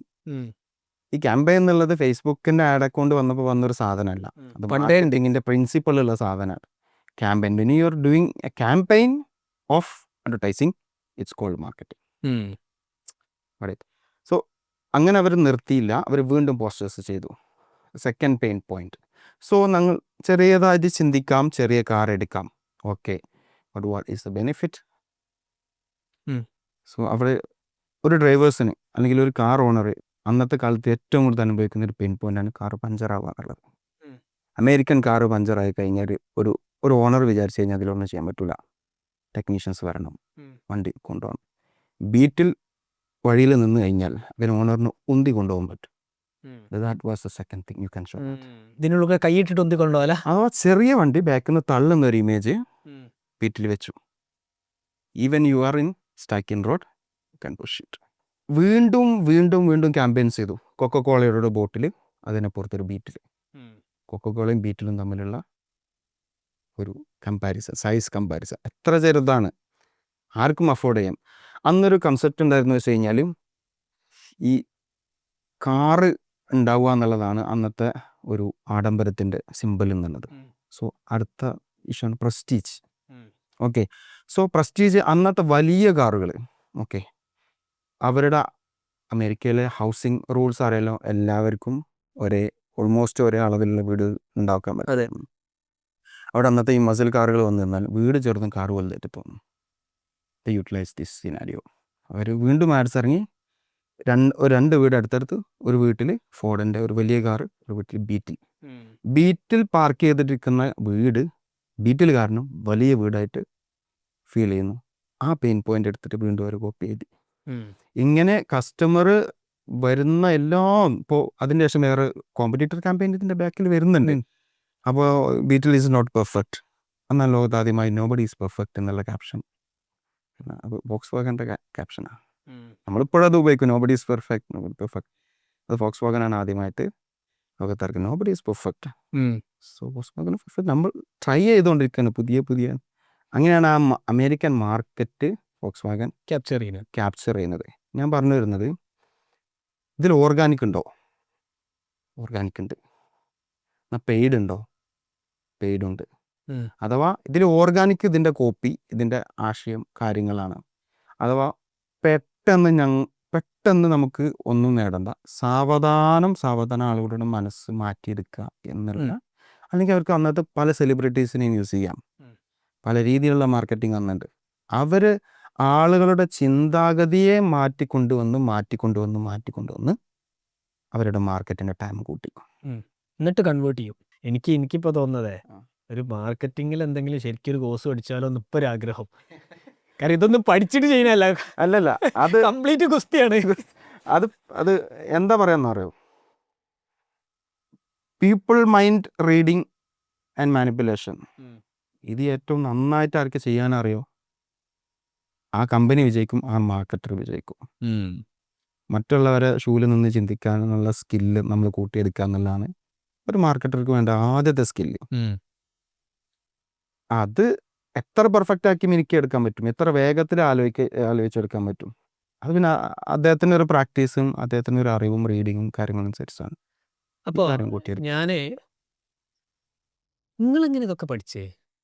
അത് പറയുകയാണെന്നുണ്ടെങ്കിൽ അല്ല, കുറേയൊക്കെ നമ്മൾ ക്ലാസ്സുകളിൽ, ഇൻ്റർനാഷണൽ ക്ലാസ്സുകൾ, ഇപ്പോൾ ഞാൻ പറഞ്ഞു പ്രോഗ്രാമാറ്റിക് മാർക്കറ്റിംഗ് ഞാൻ പഠിച്ചത് റഷ്യൻസിൻ്റെ കോഴ്സുകൾ എടുക്കും. അത് പഠിച്ചത് തന്നെ എൻ്റെ നേരത്തെ പറഞ്ഞ ആ ഒരു ക്ലയൻറ്റിന് നല്ല റിസൾട്ട് കൊടുക്കാൻ വേണ്ടിയിട്ടാണ്. ആദ്യം പറഞ്ഞ ക്ലയൻറ്റിന് റിസൾട്ട് കൊടുക്കാൻ വേണ്ടിയിട്ടാണ്. കാരണം ഞാൻ ആലോചിച്ച്, platform Facebook, Google, Instagram, okay, ഇതിലല്ലാത്ത എവിടേക്ക് ആളുകൾ പോകുന്നുണ്ടാവും. നമ്മൾ ഓരോ വെബ്സൈറ്റിൽ പോകുമ്പോൾ പല വെബ്സൈറ്റിലും പല കോണ്ടൻ്റാണ്, അവിടെയൊക്കെ ആഡ്സ് കാണിക്കുന്നുണ്ട്. അവിടെ ഒന്നും ഗൂഗിൾ മാത്രമല്ല, അവിടെ ആഡ് എക്സ്ചേഞ്ച് നമുക്ക് കാണാമല്ലോ. ഗൂഗിളിൽ ഒരു ആഡ് ക്ലിക്ക് ചെയ്ത why are you seeing this ad നോക്കുമ്പോൾ അവിടെ ഗൂഗിൾ അല്ലാത്ത പ്ലാറ്റ്ഫോം കാണുന്നുണ്ട്. ഇതെങ്ങനെ? ഇപ്പം DV360 പ്രോഗ്രാമാറ്റിക് മാർക്കറ്റിങ്ങിൽ ഇൻ ഗെയിം എന്ന് പറഞ്ഞിട്ടൊരു മാർക്കറ്റിംഗ് സിസ്റ്റം ഉണ്ട്, ഒരു ആഡ് ഇൻവെൻറ്ററി ഉണ്ട്. ഇൻ ഗെയിം എന്ന് പറഞ്ഞു കഴിഞ്ഞാൽ ഗെയിമിംഗ് ആപ്പിൽ ആഡ് കാണിക്കുന്നതല്ല. ഗെയിമിൻ്റെ ഉള്ളിൽ നമ്മളിപ്പോൾ PUBG കളിക്കുമ്പോൾ നമ്മളിങ്ങനെ പറന്നിറങ്ങി വരുമ്പോൾ ആ ഗ്രൗണ്ടിലൊരു ഹോർഡിങ്, ആ ഹോർഡിങ്ങിൻ്റെ ഒരു പരസ്യം, അത് നമ്മുടെ പരസ്യമാണെങ്കിൽ എന്താണല്ലോ സബ് കോൺഷ്യസ് ആക്ടിവിറ്റി. ഇപ്പോൾ എസ്പെഷ്യലി ഗെയിം ഇൻഡസ്ട്രി ഇപ്പോൾ ലോക്കലൈസ് ചെയ്തുകൊണ്ടിരിക്കുകയാണ്, വെർണാക്കുലറിൽ വന്നുകൊണ്ടിരിക്കുകയാണ്, ലോക്കലൈസ് ചെയ്തുകൊണ്ടിരിക്കുകയാണ്. ഇന്ത്യൻ സിറ്റികളൊക്കെ വളരെ ഡീറ്റെയിൽ ആയിട്ട് ഗെയിമിലുണ്ട്. ഇന്ത്യൻ സിറ്റികളുടെ പ്രത്യേകത, ടൺസ് ഓഫ് ഹോർഡിങ്സ് ഉണ്ടാവും, കടകളുടെ പേരുണ്ടാവും, ബ്രാൻഡുകളുടെ ഷോറൂംസ് ഉണ്ടാവും. ഇതെല്ലാം ഗെയിമിൽ ഇൻ്റർഫേസ് ചെയ്യുന്നത്. അവിടെയൊക്കെ എന്തിനാണ് അവർ ബ്ലാങ്ക് ആക്കിയിടുന്നത്? അത് ഓരോ ആഡ് ഇൻവെൻറ്ററിയാണ്. ആ ആഡ് ഇൻവെൻറ്ററിയിലേക്ക് ഇന്ന് നമുക്ക് പ്രോഗ്രാമാറ്റിക് മാർക്കറ്റിങ്ങിലൂടെ ആഡ്സ് കാണിക്കാൻ പറ്റും. അത് ആരെ ടാപ്പ് ചെയ്യാൻ പറ്റും? നമുക്ക് ഈ ഗെയിം കളിക്കുന്ന കമ്മ്യൂണിറ്റി കോഹോർട്ടിനെ ടാപ്പ് ചെയ്യാൻ പറ്റും. അത്ര ഡീറ്റെയിൽ ആണ് മാർക്കറ്റ്. അപ്പോൾ എനിക്ക് ഇതിൻ്റെ അകത്തിന് ഒരൊറ്റ സാധനം, ഇതൊരു കണ്ടിന്യൂസ് ലേണിംഗ് എക്സസൈസ് ആണ്. ഡെഫിനറ്റ്ലി അത് ലൈഫിലും. അത് ഏതുപോലെയെന്ന് വെച്ച് കഴിഞ്ഞാൽ നമ്മൾ ബ്ലാക്ക് ബെൽറ്റ് എടുത്ത് ബ്ലൂ ബെൽറ്റ് എടുക്കുന്നു, ബ്ലാക്ക് ബെൽറ്റ് എടുക്കും. ഒരാൾ ബ്ലാക്ക് ബെൽറ്റ് എടുത്ത് കരാട്ടയിൽ അല്ലെങ്കിൽ കുംഫിൽ ബ്ലാക്ക് ബെൽറ്റ് എടുത്ത് അയാൾ അവിടെ നിർത്തുന്നുണ്ടോ? ഒരിക്കലും ഇല്ല. അയാൾ നിർത്തിക്കഴിഞ്ഞാൽ അയാളേക്കാൾ മികച്ച ബെൽറ്റുകൾ മേലേക്ക് വരും, കറക്റ്റ് പഠിക്കാൻ വരും. ഇത് നിർത്താതെ നിന്ന് കഴിഞ്ഞാൽ അയാളുടെ ബ്രെയിൻ പവറായിരിക്കും, അയാളുടെ ബോഡി അത്രത്തോളം ഉഷാറായിരിക്കും. നിർത്തിക്കഴിഞ്ഞാൽ ജിമ്മിന് പോയിട്ട് നിർത്തിയ പോലെ നമ്മൾ സൈഡിലേക്ക് മാറ്റപ്പെടും. ഇതാണ് മാർക്കറ്റിംഗ് ഇൻഡസ്ട്രിയിലുള്ള പ്രശ്നം. എന്താണെന്ന് അറിയോ? ഇന്ന് കേരളത്തിലെ ഡിജിറ്റൽ മാർക്കറ്റിംഗ് ഇൻഡസ്ട്രിയിൽ ഏറ്റവും പ്രധാനപ്പെട്ട ഒരു അനോമലീസ് എന്താണെന്ന് വെച്ച് കഴിഞ്ഞാൽ, digital marketing is a fancy course. ഇതാർക്കും കയറി ചെയ്യാൻ പറ്റുന്ന, ഒരു ലാപ്ടോപ്പും മൊബൈലും ഉണ്ടെങ്കിൽ ആർക്കും ഒരു എക്സ്ക്യൂസ് പറഞ്ഞ് റൂമിൽ ഒരു ഭാഗത്തിരിക്കാൻ പറ്റുന്ന ഒരു കോഴ്സായിട്ട് ഡിജിറ്റൽ മാർക്കറ്റിംഗ് മാറി എന്നുള്ളതാണ്. അത് മാറിയത് നമുക്ക് ആരെയും കുറ്റം പറയാൻ പറ്റില്ല. അതിൽ ഒരുപാട് സാമ്പത്തിക ഫിനാൻഷ്യൽ ബെനിഫിറ്റ്സ് ഉണ്ടാവും. ഒരു മാർക്കറ്റ് വളർന്നു വരികയാണ്, okay. But who defines the best practice? ഇപ്പോൾ നമ്മൾ ആദ്യം പറയാറുണ്ട്, നമ്മുടെ നാട്ടിൽ MBBS ഡോക്ടേഴ്സും, ഡോക്ടർ എന്ന് പറയുന്ന MBBS ആയുർവേദിക് പഠിച്ചാലും ഡോക്ടറാണ്, യുനാനി പഠിച്ചാലും ഡോക്ടറാണ്, എല്ലാവരും പഠിച്ചാലും ഡോക്ടറാണ്. അപ്പോൾ ഇന്നത്തെ കാലത്ത് ഇപ്പോൾ ഡോക്ടർ എന്ന് പറഞ്ഞു കഴിഞ്ഞാൽ പണ്ടത്തെ വില ഉണ്ടാവില്ല. ഈവൻ ഡോക്ടറേറ്റ് വരെ വാങ്ങിയൊരു ഡോക്ടറാണ്. ഡോക്ടറേറ്റ് ക്യാഷ് കൊടുത്ത് വാങ്ങാൻ പറ്റുന്ന ഒരു കാലഘട്ടമാണ് ഇപ്പോൾ, ഉറപ്പായിട്ടും. അപ്പോൾ അതിന് വിലയില്ല. അതേപോലെയാണ് ഇപ്പം ഇനി സംഭവിക്കാൻ പോകുന്നത്. മാർക്കറ്റർ, ഓക്കെ, മാർക്കറ്റർ, എന്ത് മാർക്കറ്റർ? അപ്പോൾ ഇന്ന് ഈ ഒരു മാസം ഡിജിറ്റൽ മാർക്കറ്റിംഗ് പഠിച്ചു കഴിഞ്ഞ് വന്നവരും നാളെ ലിങ്ക്ഡിനിൽ പോസ്റ്റ് വന്ന് പെർഫോമൻസ് മാർക്കറ്റർ എന്നാണ്. പിന്നെ എല്ലാവരും ഡിജിറ്റൽ മാർക്കറ്ററാണ്. ഇങ്ങനെ ചെയ്യുമ്പോൾ എന്ന് വെച്ചാൽ ആരും ഡീപ്പായിട്ട് പഠിക്കൂല. എല്ലാവർക്കും പെട്ടെന്ന് പഠിക്കണം, പുറത്തിറങ്ങണം, പെട്ടെന്ന് ജോലി കയറണം, വീട്ടുകാരും വന്ന് രക്ഷപ്പെടണം, നാട്ടുകാരൊക്കെ ചോദ്യത്തിൽ നിന്ന് രക്ഷപ്പെടണം, ജോലിയൊന്നും ആയില്ല എന്നുള്ള ചോദ്യത്തിൽ നിന്ന് രക്ഷപ്പെടണം. അതേപോലെ പണ്ടാരോ പറഞ്ഞ പോലെ ഒരു കല്ലെടുത്ത് തന്നെ ബിടെക്കാരെ തല വീഴുന്ന പോലെ ഇന്ന് ഒരു ഡിജിറ്റൽ മാർക്കറ്ററുടെ തലയിലായിരിക്കും ആ കല്ല് വീഴുക. അതുപോലെയാണ് കോഴ്സുകൾ വന്നുകൊണ്ടിരിക്കുന്നത്. പക്ഷെ അത് ഒരു ജനറൽ വേർഷൻ കഴിഞ്ഞിട്ട് പിന്നെ ഒരു ഡീപ് ഡൈവ് വേർഷൻ ഉണ്ടാകും. അതേ പറഞ്ഞു ഇതിലോട്ട് പോകാൻ പലരും തയ്യാറാവുന്നില്ല എന്നുള്ളതാണ്. അത് എങ്ങനെ മാറ്റിയെടുക്കാന്നുള്ള ഒരു സതുദ്യമത്തിലാണ് നമ്മൾ മാസ്റ്റർ ക്ലാസ്, വെബിനാർസ് ഒക്കെ വെക്കുന്നത്, നമ്മുടെ കമ്മ്യൂണിറ്റിയിൽ വെക്കുന്നതും. ഇപ്പോൾ ദുബായിൽ എനിക്കൊരു കമ്മ്യൂണിറ്റി ഉണ്ട്, ഏകദേശം 200 അധികം 200 മേലുണ്ട് മാർക്കറ്റേഴ്സ്, പ്യുവർ മാർക്കറ്റേഴ്സ്, പെർഫോമൻസ് മാർക്കറ്റേഴ്സാണ്. അതിലിപ്പോഴും ഒരുപാട് ആൾക്കാർ പുറത്തുനിന്ന് ജോയിൻ ചെയ്യാൻ വരുന്നുണ്ട്. ഞാനതിൽ ജോയിൻ ചെയ്യിപ്പിച്ചിട്ടില്ല, കാരണം ഉള്ളവർ പെർഫോം ചെയ്യട്ടെ. ചെറിയ കൊഹോട്ടുകളാവട്ടെ, ചെറിയ കൊഹോട്ടുകൾക്കൊരു പ്രത്യേകത ഉണ്ട്, നല്ല ബോണ്ട് ഉണ്ടാവും, നല്ല പെർഫോമൻസ് ഉണ്ടാവും. ആൾ കൂടിയ പാമ്പ് ചാവില്ല എന്ന് പറഞ്ഞ പോലെ കൊഹോട്ട് വലുതാവും തോറും ക്വാളിറ്റി കുറയും, വരുന്ന ക്വസ്റ്റ്യൻസിൻ്റെ ക്വാളിറ്റിയും കുറയും. ഓക്കെ, അപ്പോൾ ആൾ കൂടുക എന്ന് പറയുമ്പോൾ അതിൽ ഫ്രഷേഴ്സ് കൂടും. ഇത് കാരണം എല്ലാവരും ഒരു അത്യാവശ്യം നല്ല ലെവലിൽ കമ്പനിയിൽ വർക്ക് ചെയ്യുന്ന ആൾക്കാർ, ഇത് ഒരുപാട് കൊഹോട്ടുകളുണ്ട്. ഇപ്പോൾ മീന ഇൻഡസ്ട്രിയിൽ, മിഡിൽ ഈസ്റ്റ് ഏരിയയിൽ ആടെക് ഇൻഡസ്ട്രിയിലുള്ള വലിയ വലിയ CMOകളൊക്കെ ഉള്ള ഒരു ഗ്രൂപ്പുണ്ട്. അത് വരുന്ന ക്വസ്റ്റ്യൻസ് കണ്ടാൽ നമ്മൾ ക്ലിയർ. നമ്മളൊന്നും എവിടെ എത്തിയിട്ടില്ല എന്നപ്പോഴാണ് മനസ്സിലാവുക. അത്രയും ഇപ്പം നേരത്തെ ഞാൻ പറഞ്ഞ DSP side, demand side platform, ഇവരവിടെ നിന്നല്ല, ഇവർ SSP സൈഡിലാണ്, പബ്ലിഷർ സൈഡിൽ എന്ത് ടെക്നോളജി കൊണ്ടുവന്നിട്ട് ഇതിനെ ടാക്കിൾ ചെയ്യാൻ പറ്റും എന്നുള്ളതാണ് ഇവർ നോക്കുന്നത്. മനസ്സിലായി? അപ്പോൾ അങ്ങനെ വരുന്ന ഒരു ഫീൽഡാണ്. അതുപോലെ തന്നെ മാർക്കറ്റിങ്ങിൻ്റെ ഏറ്റവും ഫീൽഡിൽ ഒരു പ്രധാനപ്പെട്ട ഒരു സംഭവം എന്ന് വെച്ചാൽ ആഡ് ഫ്രോഡ്. ഇമ്പോർട്ടൻ്റ് ആയ കാര്യമാണ്. നമുക്കിപ്പോൾ ഇംപ്രഷൻ ബേസ്, ഇപ്പോൾ പ്രോഗ്രാമാറ്റിക് എന്ന് പറഞ്ഞു കഴിഞ്ഞാൽ എല്ലാ ഇതും ഇംപ്രഷൻ ബേസിലാണ് അതിൻ്റെ ബില്ലിങ് നടക്കുന്നത്. ഫേസ്ബുക്ക് ആഡ്സ് ആണെങ്കിലും നമ്മളോട് ക്ലിക്കിന് പൈസ വാങ്ങുന്നു എന്ന് പറഞ്ഞാലും അതിൻ്റെ legal side, billing side CPM ആണ്, ഇംപ്രഷനാണ്. ഇംപ്രഷൻ, ഒരു കസ്റ്റമർ ഞങ്ങൾ ഇത്ര ഇംപ്രഷൻ കൊടുത്തു, അതിന് ഞങ്ങൾ ഇത്ര പൈസ വാങ്ങി എന്നുള്ളതാണ് ലീഗൽ സൈഡിൽ ഫേസ്ബുക്ക് വർക്ക് ചെയ്യുന്നത്. നമ്മളോട് ക്ലിക്കിന്, ലീഡിന് എന്നൊക്കെ പൈസ പറഞ്ഞാൽ പോലും. അപ്പോൾ ഇംപ്രഷനാണ് മെയിൻ. ഈ ഇംപ്രഷനാണ് താരം. ഓക്കെ, അപ്പോൾ ഇംപ്രഷൻ എങ്ങനെ കൂട്ടാം, ഇംപ്രഷന് പുതിയ ടെക്നോളജി എങ്ങനെ കൊണ്ടുവരാൻ പറ്റും, അതിന് പുതിയ ഓപ്ഷൻ മെത്തേഡ് എന്ത് കൊണ്ടുവരാൻ പറ്റും. ഇപ്പോൾ RTB, റിയൽ ടൈം ഓപ്ഷൻ എന്ന്, റിയൽ ടൈം ബിഡിങ് എന്ന് പറയും പ്രോഗ്രാമാറ്റിക്കിൽ. അതൊക്കെ ഒരുപാട് പ്രൈസിങ് മെത്തേഡ്സ് ഉണ്ട് അതിൽ. ഇപ്പോൾ first prize pricing method, second prize option എന്നൊക്കെ പറഞ്ഞ കുറേ ടെക്നോളജി ഉണ്ട്. അതെന്ന് വെച്ചാൽ ഫസ്റ്റ് പ്രൈസ് എന്നാൽ ഇപ്പോൾ നമ്മൾ രണ്ടുപേരും ഒരു ആഡിന് വേണ്ടി ബിഡ് ചെയ്യണം. എൻ്റെ ആഡ്, നിങ്ങളെ ആഡും. അവിടെ നിങ്ങൾ $1 ബിഡ് ചെയ്യുന്നു, ഞാൻ 1.1 ബിഡ് ചെയ്യുന്നു. ഞാൻ എൻ്റെ ഒരു കുബുദ്ധി വെച്ചിട്ട് $1 കൊടുക്കുന്നുണ്ടെങ്കിൽ അതിൻ്റെ ഒരു ഫിൽസ് കൂട്ടിക്കഴിഞ്ഞ് കഴിഞ്ഞാൽ, അല്ലെങ്കിൽ ഒരു എന്താ കഴിഞ്ഞാൽ നമുക്ക് ആഡ് വാങ്ങാം. ഇങ്ങനെ കൂട്ടിക്കഴിഞ്ഞ് കഴിഞ്ഞാൽ കാര്യമല്ല, കാരണം വെറും ഒരു കോമ്പറ്റീഷൻ വരിക എന്നല്ലാതെ ഇവർക്ക് പ്രത്യേകിച്ച് കാര്യമൊന്നുമില്ല. നമുക്ക് ബെനിഫിറ്റ് ഇല്ലെങ്കിൽ നമ്മൾ ഇങ്ങോട്ട് വരില്ല. നമുക്ക് പ്ലാറ്റ്ഫോമിനുള്ള ഒരു ട്രസ്റ്റ് കീപ്പ് ചെയ്യും വേണം, എന്നാൽ അർഹതപ്പെട്ടവർക്ക് ഇത് കൊടുക്കും വേണം. അപ്പോൾ ഇതിലാണ് പിന്നെ സെക്കൻഡ് പ്രൈസ് സിസ്റ്റം വരുന്നത്. സെക്കൻഡ് പ്രൈസ് സിസ്റ്റം ഇങ്ങനെ രണ്ട് കോട്ട് ചെയ്യുന്നതിലും ഏറ്റവും ടോപ്പിൽ രണ്ടാമത്തെ പ്രൈസ് ഉണ്ടല്ലോ, അത് ബിഡിങ്ങിലോട്ട് പോരും. അപ്പോൾ ഒരു മഴ ഉണ്ടാവും. ഹൈ ബിഡ് ചെയ്യുന്നത്, ഓവർ ബിഡ് ചെയ്താൽ നമുക്കത് നഷ്ടപ്പെടും. മനസ്സിലായോ? അപ്പോൾ ഇൻഡസ്ട്രിക്ക് ഒരു സ്റ്റാൻഡേർഡ് കിട്ടും, എല്ലാവർക്കും ആഡ് ഇൻവെൻറ്ററി കിട്ടും, എല്ലാവർക്കും ഡെലിവറി കിട്ടും, എല്ലാവർക്കും റിസൾട്ട് കിട്ടും.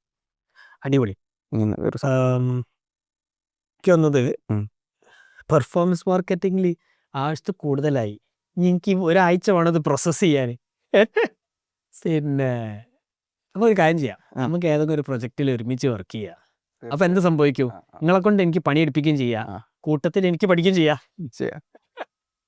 അല്ല, നമ്മുടെ പ്രൊജക്റ്റ് ഞാൻ പറഞ്ഞില്ലേ, ഇപ്പോൾ ബോളസ് നമ്മൾ ചെയ്യുന്ന ഇ-കൊമേഴ്സ് സ്പെഷ്യലൈസ്ഡ് ചെയ്തിട്ട് വർക്ക് ചെയ്യുന്നതാണ്. അഥവാ ഒരു സെക്കൻഡ് ലെവൽ സ്കെയിലിങ്ങിലോട്ട് പോകുന്ന ക്ലയൻസിനെ മാത്രമാണ് നമ്മൾ എടുക്കുന്നത്. കറക്റ്റ് അറിയാം കസ്റ്റമർ. കാരണം നമ്മൾ ചെയ്യുന്നൊരു പ്രാക്ടീസ് നേരത്തെ പറഞ്ഞ പോലെ അഡോപ്റ്റ് ചെയ്യണമെന്നുണ്ടെങ്കിൽ ആ ഒരു ഫണ്ടിങ്ങും ആ ഒരു സെയിൽസൊക്കെ നിലവിൽ ട്രാക്ക് ചെയ്തിട്ടുള്ള ആളുകൾ വേണം സ്പെഷ്യലി. അതുപോലെ തന്നെ ഇ-കൊമേഴ്സ് ഓൺലിയാണ് നമ്മൾ ചെയ്യുന്നൊരു സംഭവം. അതിപ്പോൾ അത് നമ്മുടെ പാർട്ട്ണറായിട്ടുള്ള ഷെബിൻ അറിയാലോ, ഗ്രൂപ്പ് ML ലോകത്തെ ഏറ്റവും വലിയ അഡ്വർടൈസിങ് കമ്പനി, ലാർജസ്റ്റ് അഡ്വർടൈസിങ് കമ്പനിയാണ്. അപ്പോൾ അവിടെ വർക്ക് ചെയ്യുന്ന അതിൻ്റെ പേര്. അപ്പോൾ അവൻ വർക്ക് ചെയ്യുന്നത് KFC, മാർക്ക സ്പെൻസർ അങ്ങനെ പറഞ്ഞിട്ട് വലിയ ബ്രാൻഡുകളുടെ നമുക്ക് മന്ത്ലി കേട്ട് കേൾവി പോലും ഇല്ലാത്ത അത്രയും ആഡ് ബഡ്ജറ്റ് ആണ്. അതെ അതെ അതെ അത് പറഞ്ഞേ.